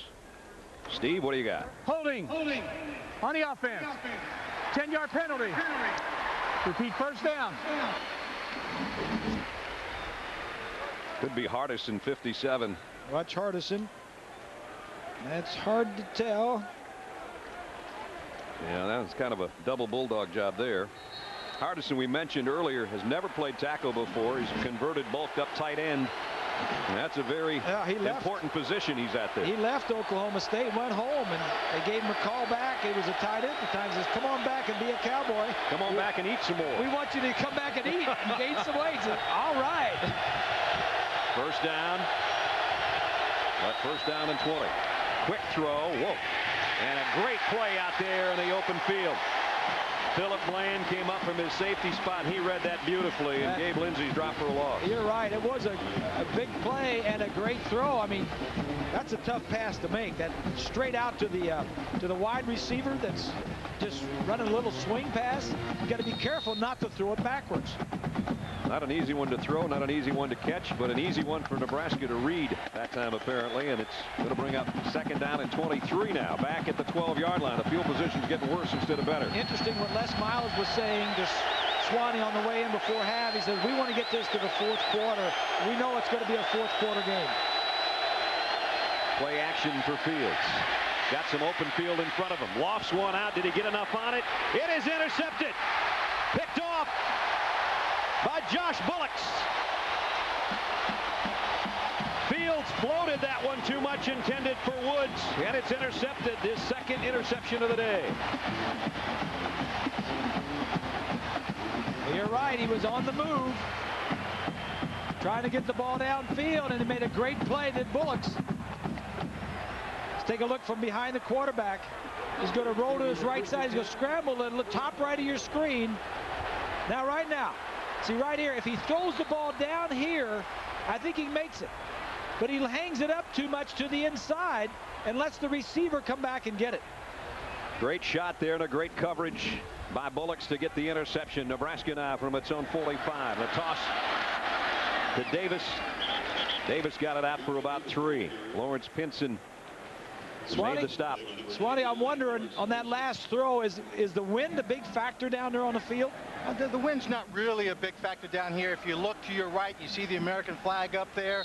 It's swirling pretty good. If it gets up high, it's a problem. He was throwing into the wind, so that wind may have held it up to some degree. But you remember when we talked to the offensive coordinator at Oklahoma State, he said, we're going to throw it downfield to Woods 4 or 5 times, even when he's covered, because he can go up and get the ball. Yep. That was just a bad pass on that part, on that particular play. He just needed to get it down further. Now Lord trying to get one down to his fullback, and he does, and he got it to Judd Davies complete. That's Davies' first catch since 2 years ago. In a couple of years, that's right. We were talking to Barney yesterday, Cotton, and he said, we're going to throw to the fullbacks. He's got to catch 20 balls this year.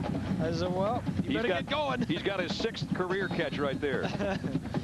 He didn't catch a pass last year. Judd's in his 3rd season as a starting fullback. They call him the thinker on the team, the studious one. He's already taken his MCATs a couple of weeks ago as a pre-med student.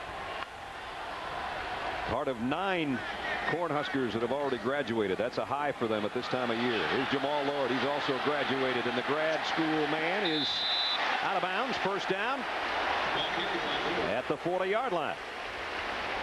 That flag drop out of the official's pocket, or was it thrown on the sideline? It's lying right on the chalk stripe at the 42-yard line. I don't know if it fell out of his pocket or we have a penalty at the end of the play. It was thrown, Brad, and he looked like the official threw it with a little passion. I'm not sure what the penalty is, but Jamal Lord gave that guy the aggressive straight arm. That might be it. He might have got him in the chops. This might be against Lord. Personal foul against Nebraska, so that negates the first down run. Now, see, this is where I'd hope they'd give a number out so we know exactly. We might be able to tell by the replay, but I just got done talking about those 9 graduates, and that wasn't very smart. No, that's true. They got 9 guys in graduate school, but see if Jamal punches him with his right hand. There you go. Yep. That right hand in the face. You can throw a stiff arm, but you can't throw a punch like this. You can't hit him in the face. This is like offensive face mask. Yeah, you can't do this. And that's a good call by the official. I mean, instead of a first down now at the inside the 45-yard line, it's going to be 3rd and 10. 80 rushing yards. He's outrushed the Oklahoma State team, which for the most part is Tatum Bell's rushing yards. On 3rd and 10 now. Lord, look out. He got leveled as he tried to get that swing pass out there, a screen pass, but it was blown up by Antonio Smith. He just got in the backfield too quickly. If Nebraska on 3rd and passing tries to be a passing pocket team, they're going to get blown up every time. They can't do that. The offensive line can't pass block like normal teams pass block yet. And Jamal can't throw the ball like normal quarterbacks throw. He can do a lot of other things that normal quarterbacks can't do, but he can't sit in the pocket and throw. Arnie Cotton has some words for his quarterback as he got to the sideline. And now Gabe Lindsey waits on Kyle Larson's punt. Larson had a booming punt his first time. Then he shanked one off the side of his foot the last time he was out there. Nebraska adjusts its protection on 4th and 10. This one, nice looking kick again. Fair catch called for at the 14-yard line by Lindsey. So that's where Oklahoma State's going to work offensively when we come back. 11:37 remaining 3rd quarter. Still Cowboys by 4.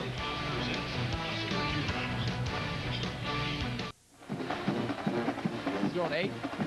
Nebraska band trying to fire up the Nebraska defense as it looks at the Oklahoma State Cowboy offense at the 14-yard line. Following the punt, Oklahoma State still leading 7-3. Been stuck on 7-3 since the first quarter. Here's Tatum Bell, who's been the majority of the offense today for Oklahoma State, but Fabian Washington drops him at his tracks. No gain on that one.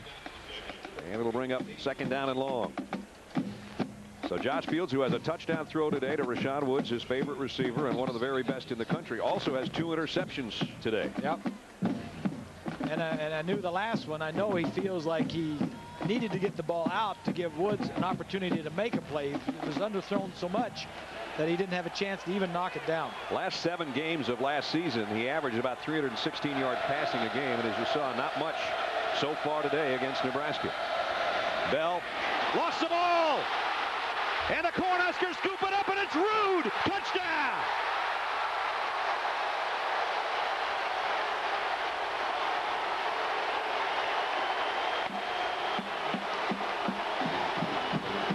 For Nebraska, it could be a rude awakening. Finally, they score, and the defense does it.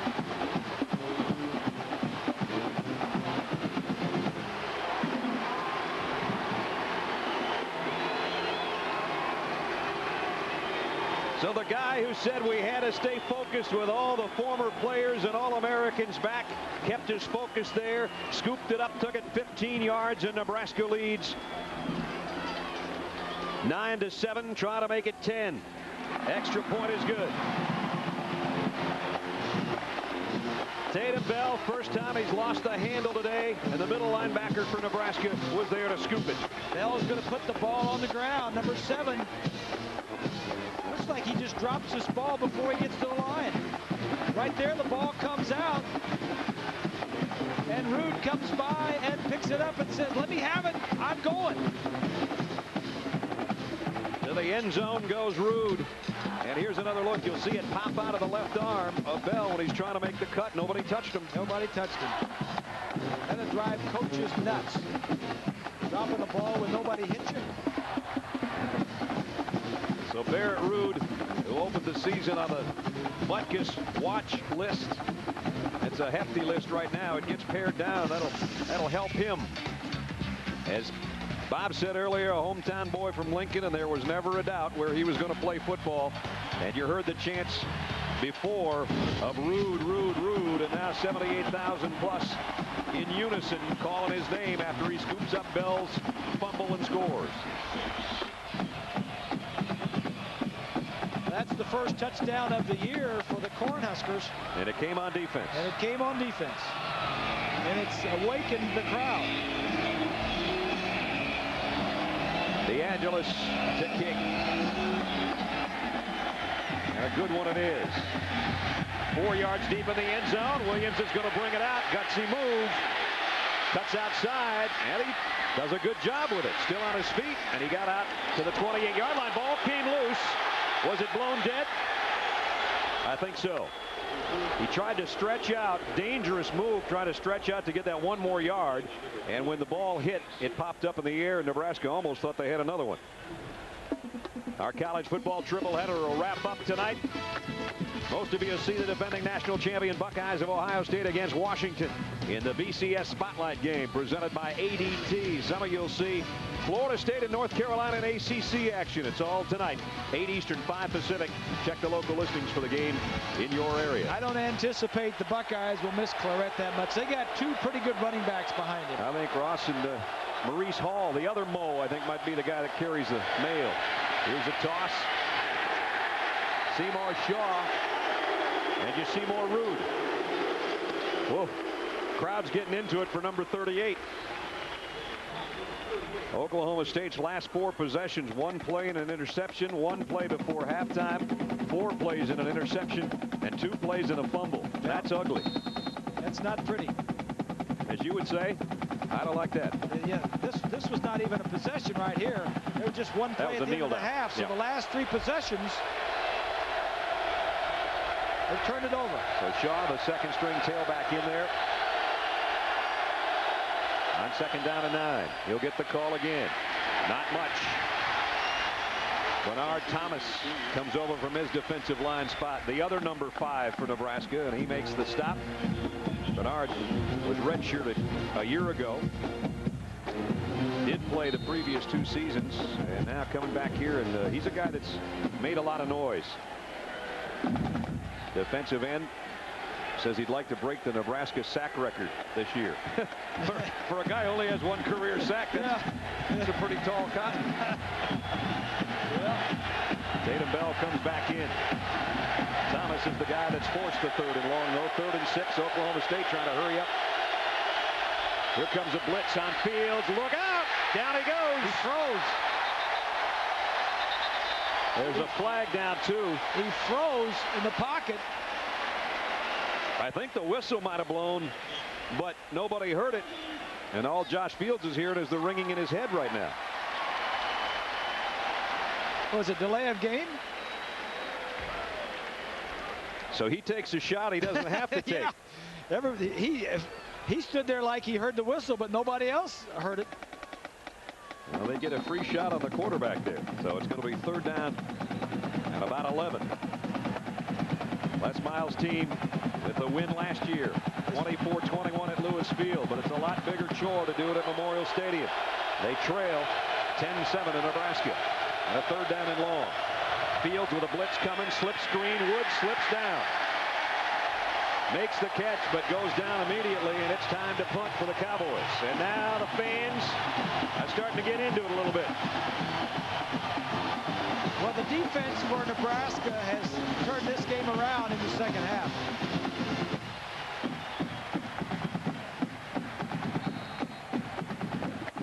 So the punt will come from inside the 15 from Cole Farden. Jacob Dressen's done a nice job so far snapping it to him in his first ball game in that capacity. This one's a little high, but it's fielded well, and it's boomed far. Davis waiting on it at the 22. Again got by the first man, kept his balance. Josh Davis weaving his way out to the 39-yard line. 51-yard kick, a 17-yard return. Nebraska in front now. They sent something in Lincoln. 8:19 left in the 3rd. All right, John, here it's Nebraska certainly not pulling away, but they are in front courtesy of that fumble return. All right, Alabama. 10-7. Pulling for Mike Shula down there. That's a tough situation he went in under. And you've known him since he was in diapers. He was throwing balls around, towels with me. Here's a give to Josh Davis. Davis, and he's got some tough yardage again, 9 yards. Out to the 48-yard line. Hinson and Jones brought him down, but Josh Davis now taking it on his shoulders, not only as a return man, but the eye back in the Nebraska offense.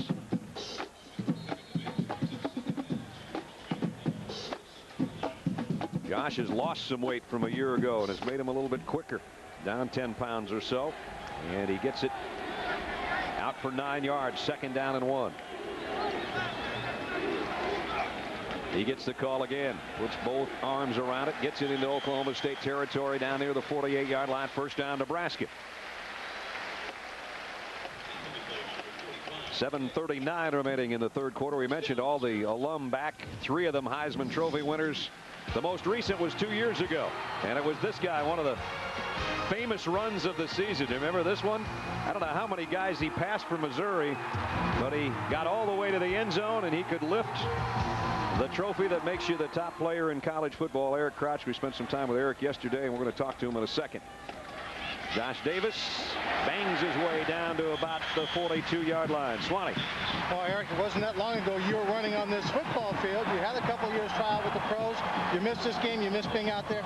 Oh, yeah, definitely. You know, being back here and being around this atmosphere is definitely something I've missed for the last couple of years greatly. Frank Solich made a lot of changes coming into this season.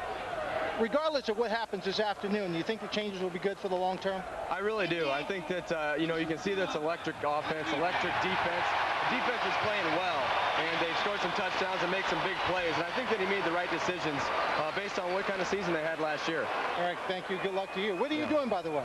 Well, I'm working for ABC here in town, Channel 7, KETV. So it's been a great run so far, and I'm really excited about the experience that they're giving me. So you did a good job getting the local plug in. There you go.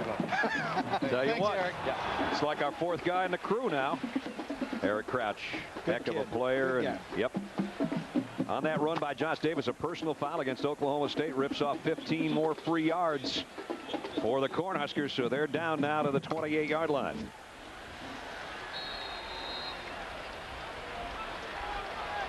Darren Williams, and he takes a swing at Tim Liley. Liley was kind of shoving him from the back, and the second guy got caught. Let's put it that way. Yep. Davis, they're just putting it on number one's pads right here, and he takes it inside the 25 to the 24. They mentioned Josh's dad, Tony, played 73 to 75 here, and still the number 19 rusher all time in Nebraska history with over 2,100 yards on the ground. So this second generation Cornhusker now in this third quarter is carrying the load. 72 yards for Josh as the starting I-back. There's his numbers. Second down and 7. We're down to 6.5 to go, third quarter. The toss to Davis. Maybe to the 21. It'll be third and about 3. Mike Williams made the tackle. The big fella inside, number 98, 290-pound senior. Time permitting, remind you to stay tuned for the Thrifty Car Rental post-game report. John and Terry will have scores and highlights from around the country for you. Our earlier games today, Missouri a win over Illinois. Georgia put a thudding on Clemson in Death Valley. And our nightcaps tonight, Florida State, North Carolina in the ACC, and Washington against the defending champion Buckeyes. Davis straight up the middle. And right now that Cornhusker offensive wall of Incognito, Erickson, Sewell, Anderson, Billy Waldrop, those guys, they're starting to move the pile a little bit, Grease. They are, and there's 3 starters back in that offensive line. Erickson is one, Incognito, and Waldrop on the other side. One of the guys that was supposed to be in that line, Junior Togoi, is not there and was dismissed from the team, so that gave Anderson an opportunity to step in and play very well at the right guard spot. There's the rushing yardage, 207 for Nebraska. 6 straight runs on this drive. You don't expect that's going to change too much. And this time it's Davies, the fullback. He stood up in the hole, and right about at the line of scrimmage, Antonio Smith made the stop.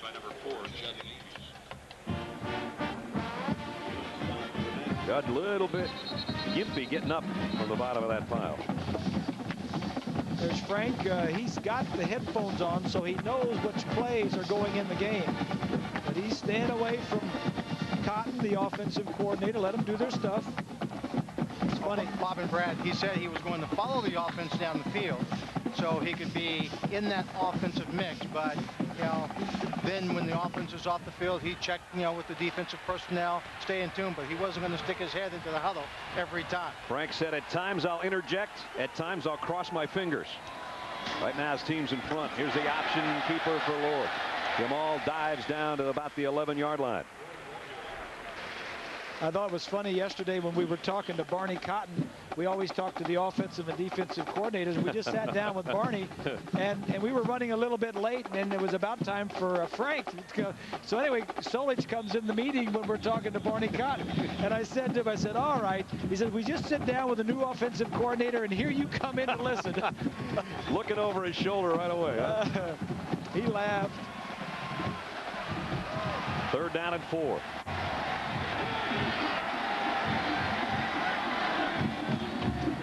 Davis hit as he tried to get in the hole. The ball came out. Oklahoma State's got it. Scooped up by Robert Jones. I don't know whether he was down or not, but they're giving it to Oklahoma State. The big hit was Thomas Wright's. He met Josh Davis in the hole. The ball came out, and Robert Jones recovered. I think it may come out when he hits the ground. I don't know, but let's take a look. Well, the fans are booing because they've just seen it on the replay screen on the scoreboard. Yeah. 4:06 remaining, third quarter. Nebraska by 3.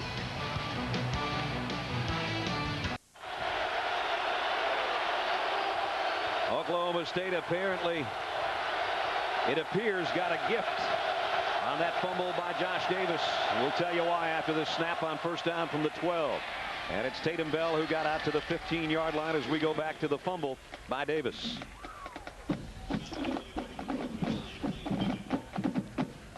The ball has to come out before he hits the ground. It does not. His elbow is on the ground and the ball comes loose then. That should not have been a fumble. So Oklahoma State gets an opportunity just when it looked like Nebraska was just going to keep jamming it down their throats to try to further their lead. 10-7 the way it is. Nebraska by a field goal. Second down and 7. Oklahoma State. Josh Fields has been ineffective in this second half. Flares this one out. Tough catch. And a first down throw out to Gabe Lindsey. Yeah, tough pass and catch, but when it executes, it's like a long sweep, a long handoff. The wide receiver out there blocks, and Lindsey did a nice job picking up a first down. It's not quite like that bubble screen Purdue has used so effectively, but it's that kind of pass. Very similar. The bubble screen comes to the inside. This goes to the outside. Oklahoma State hasn't run a play in Nebraska territory in their last 6 drives. And remember, we talked about how great their field position was in the first half, and it's the exact opposite here in the second half. But they do have a first down now and a little more room to work. Fields wants to throw the screen back this way to Lindsey, incomplete. As we take a look now at our Chrysler passing playbook. Bob. All right, another way. The quarterback doesn't have to stay in the pocket all the time. Get him roll out a little bit. Fake him this way. The quarterback is going to come here. Get everybody moving this way on the defense. And then roll him back this way, which buys time. And the tight end is going to slide to the outside. Little fake like it's a running play. Now stop it right here. Look what you got. He's got great angles right there. So the guy's going to get him outside the pocket, fake run, get him outside the pocket, mix it up, in pocket, outside the pocket. Second down and 10. Blitz is coming on play action. Josh Fields hit as he throws again. Ball is scooped up by Nebraska. Ryan Bingham's got it. Fields never saw him coming.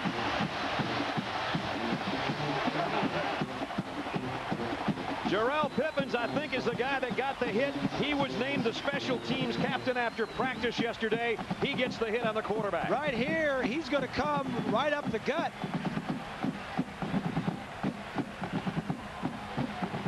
He never saw him. He's looking the other way and never saw him. So the defense, first it was Rude, now it's Bingham on the play by Pippins that forced the fumble, and Nebraska is knocking on the door again inside the 14-yard line.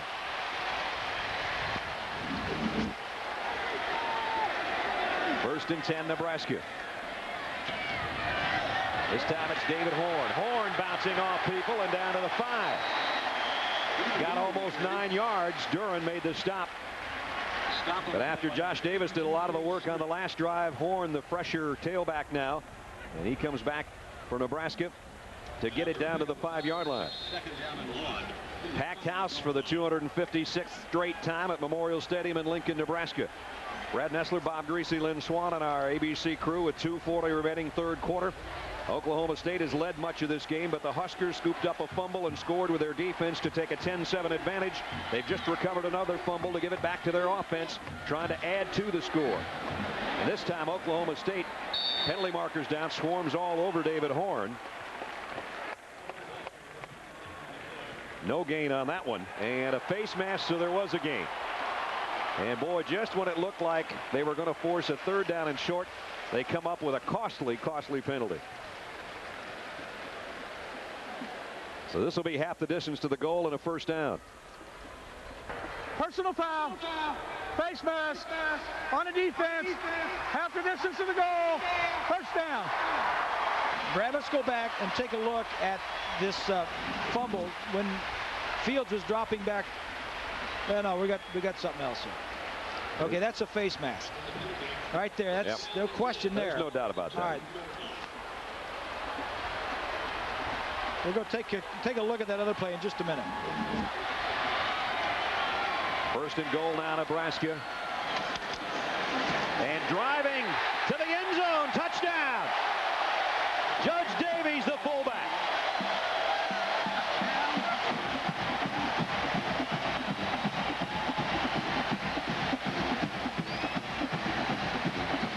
Davies scores. And Nebraska extends its lead. In typical Nebraska fashion. Exactly. The fullback scores on a 3-yard plunge.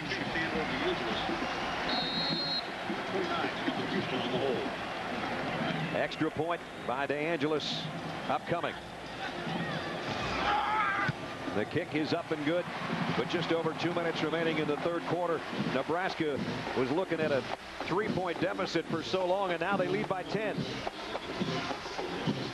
Look at the offensive line on that side. Wildrop, Anderson, the center Sewell. That's just grinding things out there. That's what I said. Typical Nebraska fashion. Let's go back and look. Go back and look at the turnover, the one that Josh Field was hitting in the backfield. Is his arm coming forward or not? No, it's not. No, that's a good call. That's a good call. And that one was scooped up by Bingham. As you see, he's going to swallow that one. Big number 59 right there. And that led to a 14-yard drive in 3 plays and a little over a minute for Nebraska to extend its lead now to 17-7. And now they've got Oklahoma State knowing that they've got 17 minutes to do something about this, and you're going to see more and more of Josh Fields. But are you going to see more and more of those blitzes that are starting to take care of that passing game? They're having more fun now at Memorial Stadium than they were for most of this game, that's for sure. They've got 2 minutes to play going from our right to left, and there's the wind blowing the ball off the tee. When they turn around going the other way in the fourth quarter, they'll have the wind at their back. And that is when they looked better on their opening drive of the ball game. They were going that direction. So DeAngelis will tee it back up. In fact, Fabian Washington says, I'll give you a little help, partner. I'll put a finger down on it. Jones and Morency are back deep. Morency had one good return to open the ball game that got Oklahoma State in great field position for their opening score of the ball game. And this kick nailed. And no question there's some wind up there. And Jones has to take a knee. So Oklahoma State will start from the 20-yard line. ABC Sports presentation of college football brought to you by Outback Steakhouse. No rules, just right. Chrysler Pacifica, well beyond the SUV. Boston Beer, when you're ready for a distinctive brew, Samuel Adams is always a good decision. And Singular, the wireless company that fits you best. We're in Lincoln, Nebraska on about a 70-degree day. Had we played this a week ago, it would have been about 30 degrees warmer. Perfect late August day for football. Hasn't been a perfect day for Josh Fields. If I'm Josh right now, I'm thinking just keep this ball for 2 minutes and we'll get the wind at our back. And with that in mind, they go to the ground. Tatum Bell got about a yard. Memorial Williams there to make the stop on him. Williams has had a good ball game. He's a rangy guy. He has. He is a very athletic. He's an outside linebacker, 6'1" and 215. He could play strong safety if they needed him to. DeMario went to junior college. We mentioned he took a year off after high school before he even went to junior college, laid some oil pipes, and then said, you know, maybe football on scholarship isn't a bad idea. Yeah. You get on that construction crew, that'll send you back to school. Here's the toss to Bell, and Bell, nice run out across the 30-yard line. He's got a first down. That's what they need. They need some running game to go along with the passing game that hasn't been existent here today.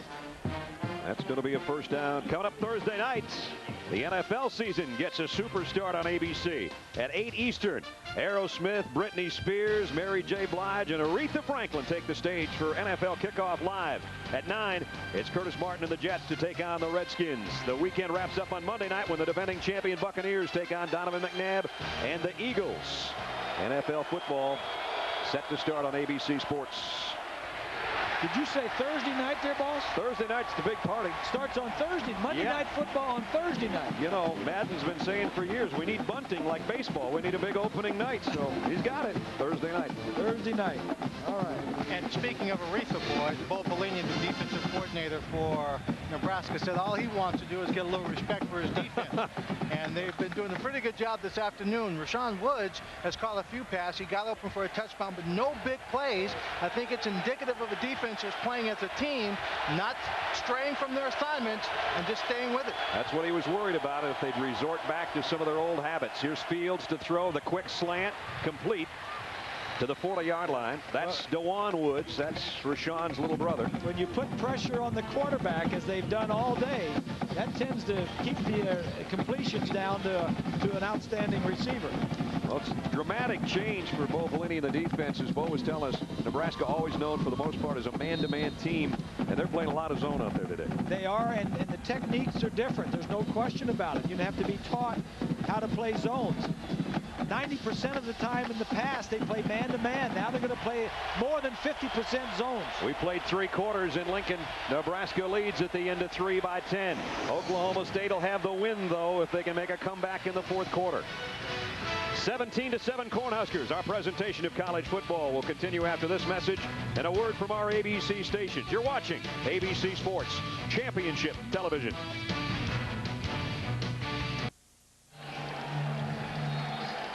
Lil Red making his way through the sellout crowd.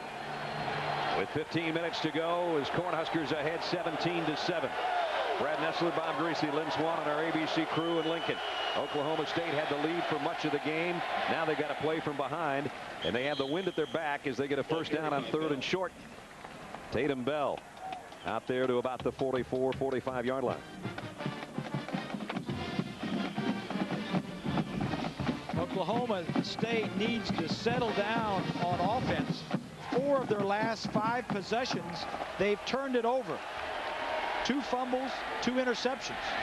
They put 3 blockers out wide and toss it to Tatum Bell, and he goes out near midfield. Almost got 5. Demario Williams comes out to make the stop. This is an offense, Brad, that was one of the best in the country last year. 13th in the nation in scoring. But now they come out. They were on a roll at the end of last season. They have to put the first 3 quarters behind them and just say, hey, we're down 10 points. We got a whole quarter to go. Forget about the turnovers. Let's go from here. We've got good players. Nobody's hurt. Let's go play. Rashawn Woods, the All-American receiver, 4 catches, only 38 yards. He does have their touchdown. Fields throws to him on the quick slant, and he's got a first down, a pickup of about 13. The turnovers for Nebraska has been the story. The scooped up fumbles. First the interception, beautiful, as McPherson laid out for that one. Another one, a pass lofted out by Woods. Then Barrett Root picks up the fumble, scores from 15 yards out. Then on the hit by Pippins from behind, Bingham scoops this one up. That led to a 14-yard touchdown drive, and that's why the Cornhuskers have the lead. Shaw comes into the Oklahoma State backfield now as they got a first down in Nebraska territory. It's the toss to him there. Trevor Johnson's going to make the tackle after about a 2-yard gain. First Oklahoma State play in Nebraska territory this half. Yeah. I think the story of this game so far is the Nebraska defense with the 4 turnovers, the score, the touchdown, and they're holding the passing game for Oklahoma State under 100 yards. Maybe a missed face mask. Just kind of grazed across. No call on it. 2nd down and 8. 9th play of the Oklahoma State drive. And again, for the most part, the wind is with them. It has been a crossing wind at times, as Swanee mentioned. Demario Williams, man. Just a great play.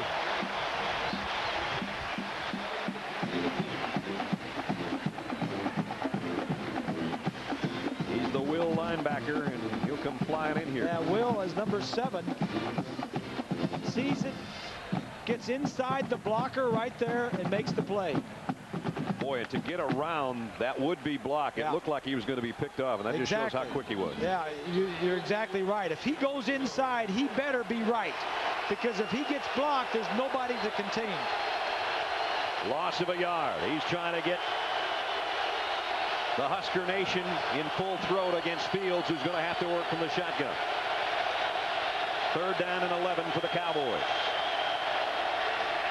Fields under pressure again, overthrows Woods, the intended receiver, DeJuan Woods, and it's 4th down. He was pressured from both sides by the defensive ends working against those 2 tackles. And this is no man's land for Oklahoma State, Bob. Are they going to try to pick this up? No, I guess they're going to bring out the punting unit. Here's the heat coming on Fields. Yeah, both of the offensive linemen that replaced the 2 tackles last year had problems blocking the defensive ends, and that was it. That's the difference from last year in this offense. This is where you don't want to waste a punt. You want to pin your opponent as far back as you can. Farden to kick. Well, he got it high enough, that's for sure. But can they cover it? Nope, too deep. And so Nebraska will come out to the 20. Not much gained there for Oklahoma State with that kick. 17-7 Cornhuskers.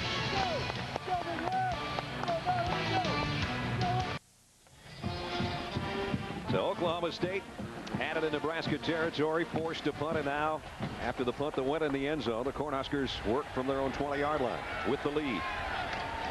Lord on the give to David Horn. Whew, man, did he get met in the hole. John Holland has been a guy that's been all over the place today. Number 17. He's made some big plays. A lot of wind today, and the banners of the alumni ringing around Memorial Stadium. New Yorkers for Nebraska. They got everybody for Nebraska. They come from near and far. And speaking of far, we know they're watching today on satellite. Major John Schaefer, HHC 35th Infantry Division, and about 100 Husker fans watching live on satellite from Bosnia. Major, to you and all you Husker fans, thanks for being over there, and thanks for being with us. All right. 2nd down and 8 for Nebraska from the 22-yard line. Play action. Jamal Lord wants to throw on the roll and going deep for Harry, and got it.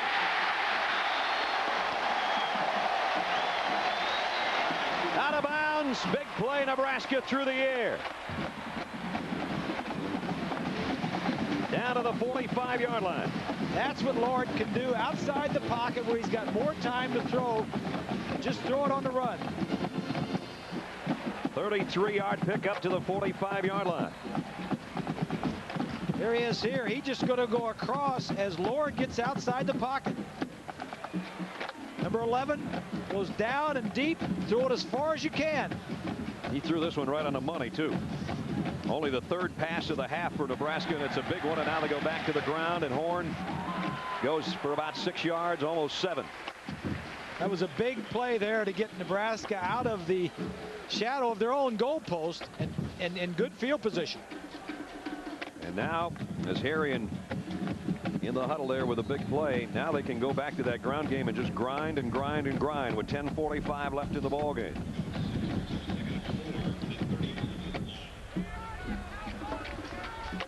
And now we see the total yardage is over 300 for the Cornhuskers. That doesn't look any different than it has in the last 40 years. I was just going to say that. Lord on the carry off the left side. Got a couple, and while they head back to the huddle, we'll head back to Times Square Stadium and John Saunders. Penn State in a little more of a battle than you might expect against Temple right now with a 10-point lead, but Sean McHugh barrels his way into the end zone to open up a little bit of breathing room. Right now, Penn State leading by 17, about 7 minutes left in the game. Only time in past history that Temple's given Penn State some trouble. Penn State lost a lot of players. I think they lost 4 players in the first round of the NFL draft. They'll be here in a couple weeks. Yep, we'll be here with them. Jamal Lord, quarterback draw, spins his way about a yard short of a first down, got down to the 36-yard line. At the conclusion of today's game, we'll select a Chevrolet player of the game. Chevrolet will make a $1,000 contribution to each university's general scholarship fund. And the clock ticks under 9.5. On a cloudy, cool August day in Lincoln, Nebraska, the Cornhuskers trailed for much of the game, but their defense came alive with 2 fumble recoveries, one that was scooped for a touchdown, one that led to a touchdown, and now they've got the game with a 10-point lead and a little over 9 minutes to go. 4th down and a big one here.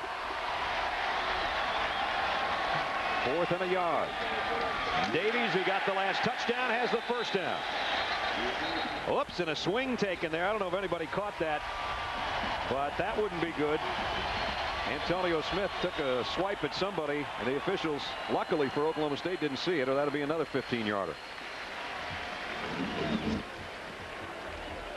Look from behind the offense. All the linemen straight ahead blocking. Little gap over there on the right side. Davies finds it.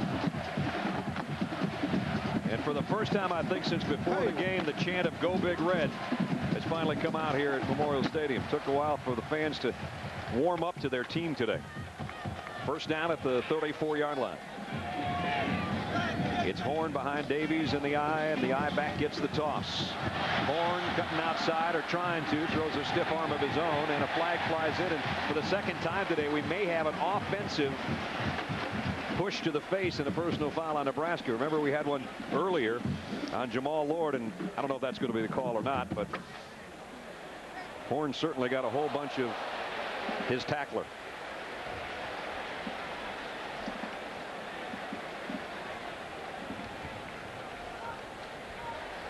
Yep. You can go a whole season and never see this call, and we've seen it twice today. There it is. We have a personal foul, offensive face mask, 15-yard penalty. He had his hand on the face mask, but he didn't yank it or jerk it or twist it. It's much easier for a ball carrier to reach the other guy's helmet than it is to stick your hand into his shoulder pads. Now that's on his, there it's his fingers are kind of laid over it, I guess, but there was no twisting or yanking or pulling on it. At any rate, it's going to back up Nebraska's offense. But this is college football, and they're trying to get away from guys going to the helmet, either offensively or defensively.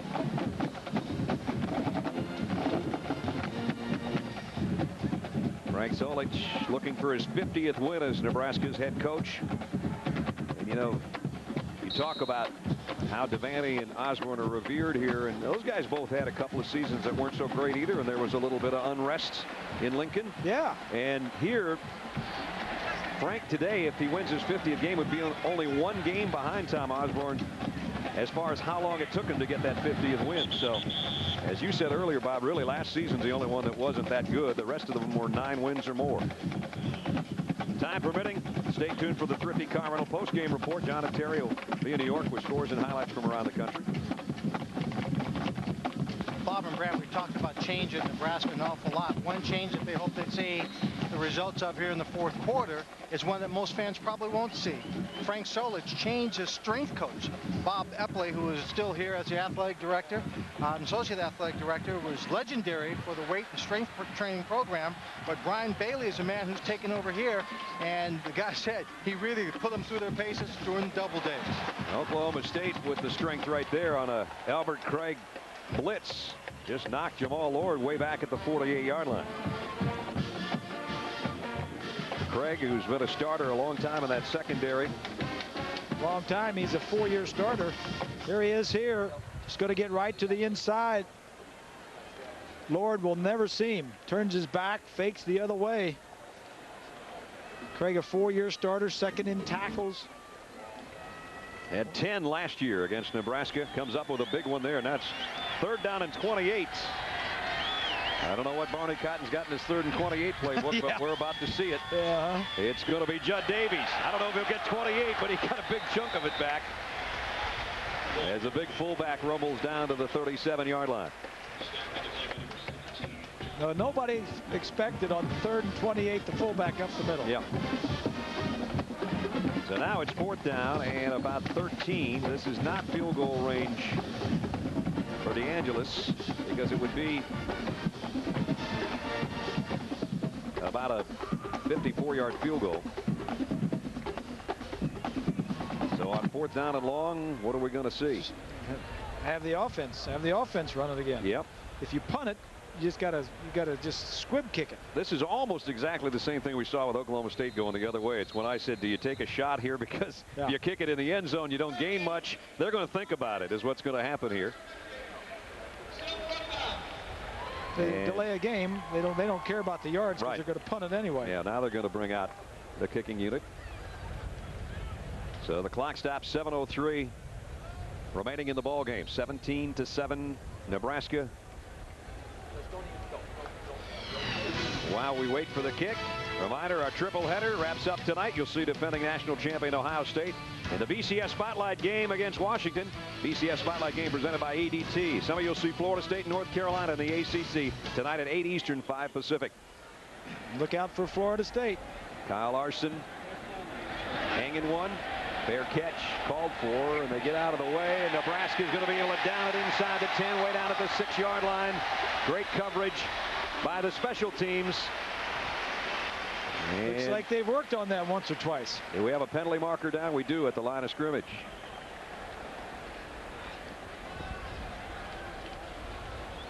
Offsides against Oklahoma State. So that'll be declined because they want the Cowboys to have to take it down at the 6-yard line. An offside penalty, and it is declined. So with 6:54 left, Oklahoma State's in a hole, deep in their own territory, down 10 to a team they haven't beaten here since 1960. Less than 7 minutes remaining. Oklahoma State now has to work from its own 6-yard line. They're down 10. Nebraska trying to pay back the Cowboys for the loss in Stillwater last year. On the ground is Oklahoma State. Maybe surprisingly, but they're trying to get themselves some room to work. About a 4-yard pickup for Bell, and that vaunted passing attack, Bob, that we talked about Oklahoma State at the beginning of the ballgame. It better start showing up or it's going to be too late. Well, they've only got 97 yards passing all day and less than 200 yards total offense. They've averaged over 400 all of last year. They better start to hustle. There's going to be probably less than 6 minutes left after this play is completed, whatever it is. 2nd down and 6, just inside their own 10. Fields zips it, incomplete. Badgema, the tight end, was the intended receiver. Clock stops, 6:14 left here. Let's check in elsewhere. Times Square Stadium in New York. Here's John. Brad, very marquee matchup early in the season. USC against Auburn. This is after an interception. Matt Leinart replacing Carson Palmer, Heisman Trophy winner. 5 yards to Mike Williams. Pete Carroll's squad has a lead, 7-0 at Jordan Hare. Brad, back to you. Is he left-handed? He's left-handed. All right. Trying to take over for Carson Palmer, the Heisman Trophy winner, and it ain't easy to win at the Plains down there. Auburn people are fired up about that team, so a big lead for USC early. Fields trying to get it out to his fullback, and that one's dropped. Not a very good pass anyway, and Tim Burrow couldn't handle it. 2 plays off the hands of, first of all, the tight end, and secondly the fullback. Both of them would have been a first down. You got to make the plays. Either the quarterback's a little off or the receiver just running away from the football. Not a good day for Oklahoma State. Scored on their first possession, and that's nothing the rest of the way. 4th down and 6, and now Barden has to kick from his own end zone.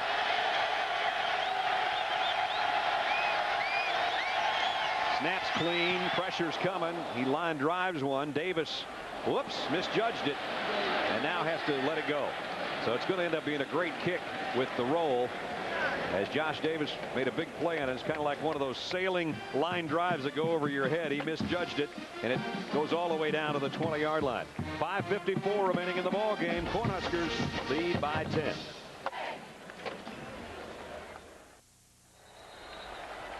Husker fans looking on with less than 6 minutes remaining. Their team has the ball and the lead at the 21-yard line. And Davis banged up at the line of scrimmage. No gain on the play as we take a look at our Pacific Life game summary. Fields has not done much. A touchdown, 2 interceptions. Lord's doing well on the ground, not throwing the football. The 4 turnovers OSU has killed him. And Rashawn Woods only 47 receiving yards, and this is a guy that averaged over 130 receiving yards a ball game last year. Bottom line, good defense. Bo Pelini, defensive coordinator, came in here and has done a great job with this defensive unit. 2nd down 11 for Nebraska as we're down to 5:15.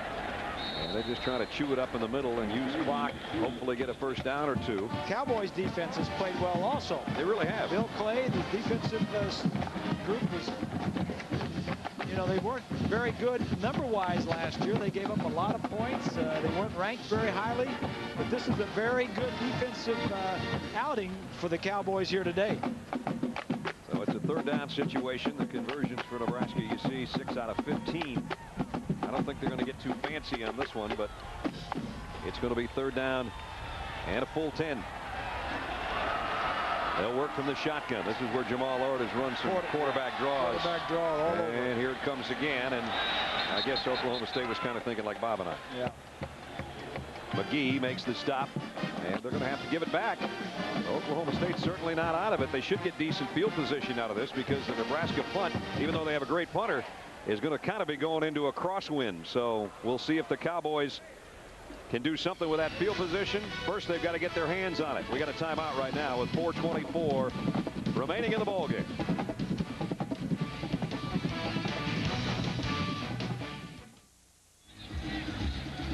Kyle Larson, one of the better punters in the country, and it just looks at this point, at least, Bob, like the Cowboys are going to bring some heat here.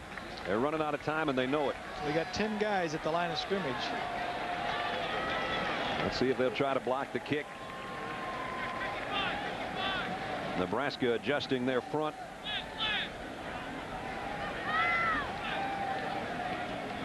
Snaps clean. They got close, but he hung a nice high kick.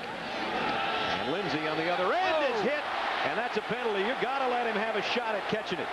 That's impeding the receiver from taking in the ball. He didn't call a fair catch, but you got to at least let him get his hands on it. Remember, the halo rule of last year is gone. That used to be a 2-yard halo because it was around the punt returner, and boom, you got to at least let him. Shoved in. He got shoved in by the Oklahoma State player, but that doesn't matter. Watch number 4. The Oklahoma State guys kind of block him and kind of shoves him, but that doesn't matter. Jarrell Pippins, who's the captain of the special teams down there, the gunner, and he levels Lindsey. The officials having a big meeting about it, and the Nebraska coaches are talking about what you're talking about. They're out there halfway to the hash mark. Incognito is looking like he's giving the holding sign over to the. Wait a minute, maybe they're going to pick this thing up. We're about to get an explanation. We have 2 penalties that will offset kick catch interference on a kicking team, holding on a defensive team. They offset. 4th down over. They have to do it again. They called holding on the kick returning team that pushed him into the receiver. So we have to do it all again. What you're seeing a lot of, Brad, since they took away that halo rule where you see nobody's American fair catches anymore. Right. So back we come again. Now the penetration up the middle got within a couple of feet of Kyle Larson. I don't know who it was, but they did get a pretty good push right in the middle of things. And let's see if they go after it again. So Larson's going to be in the exact same spot. Oklahoma State this first half had great starting position. Haven't had such good position in the second half. They should get pretty good this time. Williams is the deep man now instead of Lindsey this time. Snaps a little wide, but this time they have the return set up as they backpedal, and the kick is a mile in the air. Williams will take it at the 33. Made one man miss. And penalty marker. I think we're going to have an illegal block against Oklahoma State again as the flag's down at the 35. Vernon Grant might have been the guilty party on the hit that's going to cause the penalty against the Cowboys, and they didn't need that because the field position they would have had right there had there not been a penalty is pretty decent, 42-yard line. But there's the call.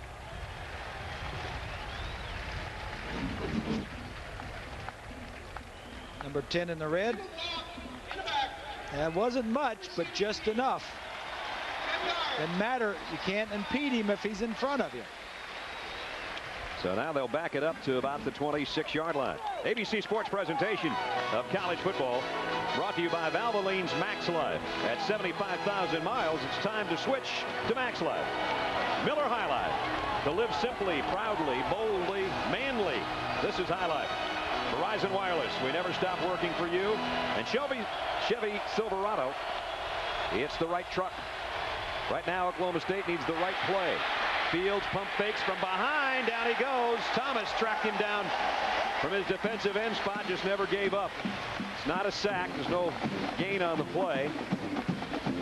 It's a defensive end, number 5. Bernard running sideline to sideline. Last year that number was worn by Javon Gross, yep. a cornerback. This year by a defensive end, 6'4", 255 pounds. Bernard said, I'm going to take number 5. Somebody said, why'd you pick 5? He said, that's how many fingers a quarterback's going to see when I lay it upside his head. Bernard does a lot of talking. Can you tell? Yes. Yeah. College football triple-header today on ABC. And it wraps up tonight. Most of you are going to see defending national champion Ohio State against Washington. That's in the BCS Spotlight game presented by ADT. Some of you are going to see Florida State and North Carolina in the ACC. It's all coming up tonight, 8 Eastern, 5 Pacific. Check your local listings for the game in your area. So here we've got 3:45 remaining in what appears to be a game that's going to be a victory for Nebraska. We still got a little ways to go.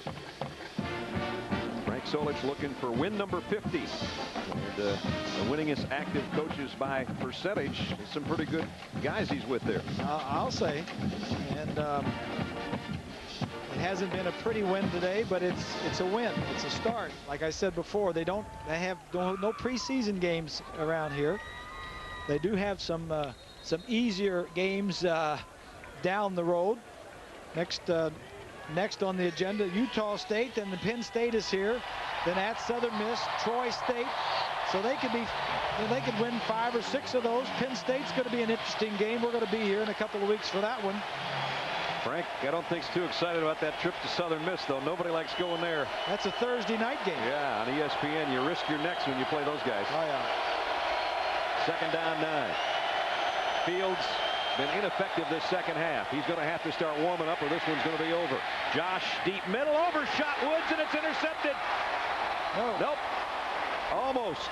Bland got a hand on it. That one really sailed. Woods was open in the middle of the field. He was. Josh had to slide around in the pocket. He's been knocked down, battered, bruised, scarred. I think he's just a little bit rattled. This Nebraska defense has played well all day. He's thinking about all those other times where he got hit while he was throwing it. This time he was not going to get hit, but he was a little jumpy. You saw Bland had it in his hands, lost it on the way to the turf, and then covered it. 3rd down. Laying one up, and this one is intercepted. Picked off way back at the 38-yard line. Josh Bullocks has got him the 2nd one of the day. Good game for Josh. Game for Josh. Josh got a brother on the team, looks just like him. I guess. His twin brother Daniel also plays safety. Plays a lot. There he is. There he is right there. There's 14 and 20 together. Yes, sir. They're exactly the same size. And they say that Josh is a little more of the finesse player. And the other one, Daniel, try to smash you in the mouth a little bit. He just floats one out. All the way over from the middle of the field. That's too easy there. And Woods had already broken a pattern to the inside. The pass went to the outside, and Nebraska takes over. And on the ground is Josh Davis. Josh has 5 more. And Josh is starting to work his way up that rushing ladder. 85 yards for Davis on the day. There you go, 5 turnovers. That's a compliment to the Nebraska defense and Bo Pelini, and that's probably going to be as many as Oklahoma State has turned over in a year and a half. Yeah.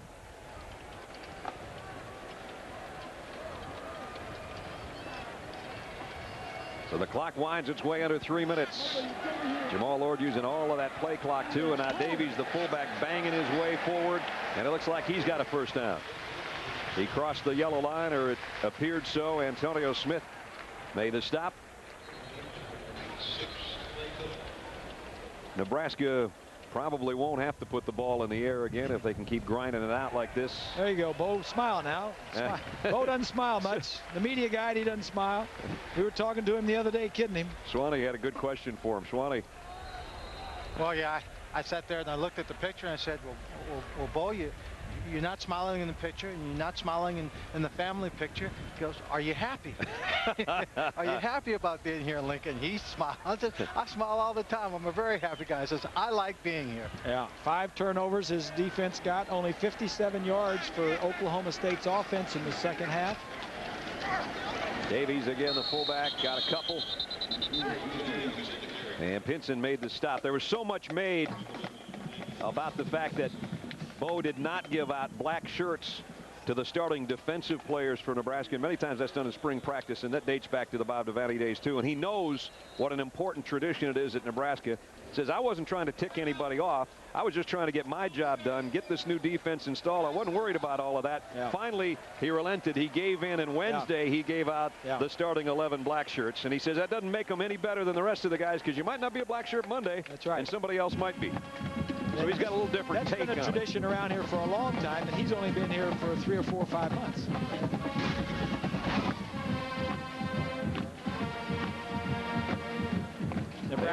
Nebraska's upcoming schedule, the yellow are at home games, so 4 of their first 5 are at home. Then they go to Missouri, which will be a pretty good team this year. They have to go to Texas and Colorado. But the important thing is there's no Oklahoma on that list. They don't have to play Oklahoma this year. Yep. Oklahoma, most people's #1 choice. Oklahoma State, here's what they've got upcoming, starting with Wyoming next week. Wyoming and Southwest Missouri State. So they could win. They could win all the next 4 games and then have Kansas State coming to their place. Their fans have been so excited. They were really looking at that date against Kansas State and hoping that if they could pull the upset today that they'd be undefeated going against Kansas State. But that apparently is not going to be the case, and for the 3rd straight year. And while he's done a great job, Les Miles is not going to win his opener, it doesn't appear. He's 0-2 in openers. And it looks like another one's about ready to fall by the wayside.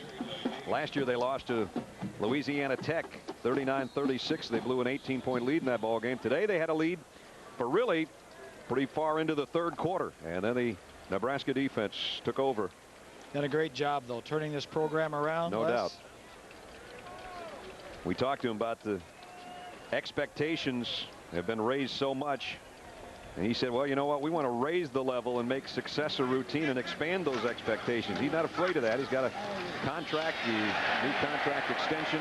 Yep. He's there in Stillwater, likes it there. They have a family atmosphere with their coaching staff. They got a good football team, but today they just met a team that's got... Yeah, they can go on from here. Yeah. I mean, this doesn't mean that you're going to have a bad season or a losing season. They can go on from here. 69 seconds all that separates Nebraska from opening with a victory at home. Our Chevrolet players of the game. With a minute to go, Albert Craig did a great job from that secondary of Oklahoma State, did all he could. Josh Bullocks had 2 interceptions for Nebraska. Could have gone to a couple other Nebraska guys, including Mr. Rude, who had the fumble return that really turned the ball game around. In recognition of their efforts, though, Chevrolet will make a $1,000 contribution to each university's general scholarship fund. And now Nebraska knows, and there's the Bullocks brothers. They look a little bit alike, don't they? I'd say. They do. If you didn't know which had which tattoo, you'd never be able to tell them apart. It's going to be a happy bunch of Cornhuskers. They wanted to erase the memory and remove the taste in their mouth of the 7-7 season of last year, including a loss in their bowl game to Ole Miss, and they're 17 seconds away from doing just that. So Frank Solich is going to win his 50th ball game as the head coach of the Huskers, and it's coming right now. 17-7, and the faithful, the sellout crowd of 78,000 plus now can exhale in relief, because there was a scare thrown in this group. But in the last 15 years, Nebraska now is 96-5 at home. And they beat Oklahoma State today, ranked number 24 in the country. 17-7 is the final. Les Miles and Frank Solich, a lot of mutual respect between those two gentlemen. And Oklahoma State starts 0-1. Nebraska starts 1-0. And Swannies with the winning coach. Well, Coach, somewhere down the line, you're going to think back on this ball game as being your 50th win, and it's going to have a little impact. But with all the conversation about change in the Nebraska program, how do you assess this win a conference? It was a big win for us. I thought our staff did a great job preparing this football team in a very short period of time that they've been together to play against an excellent football team, a very explosive football team. I'm very proud of the staff, very proud of our players for the way they responded. You told me coming back at the start of the second half that you felt your team wasn't playing up to its potential. What did you tell them at halftime? Well, we hurt ourselves offensively. We were driving the ball, and then penalties killed ourselves. We had to play smart football the second half. We were playing physical enough football to win the game. We just weren't playing smart football, and then special teams hurt us in the first half. You can't have defense hold you up the whole game without you doing your share offensively and special teams. We had to get it going. Well, first game, it's a win. We know you're going to get better. We'll see you in a couple of weeks. Thanks a lot, Lynn. Thank you, Coach. Okay. And in a couple of weeks, it'll be Penn State in here. And at that time, Nebraska is expecting that they will be 2-0. We know one thing, they're 1-0. Final score 17-7 for Bob Greasy and Lynn Swan and our crew. Brad Nessler saying so long from Lincoln, Nebraska. Now let's join John Saunders at Times Square Stadium in New York. John.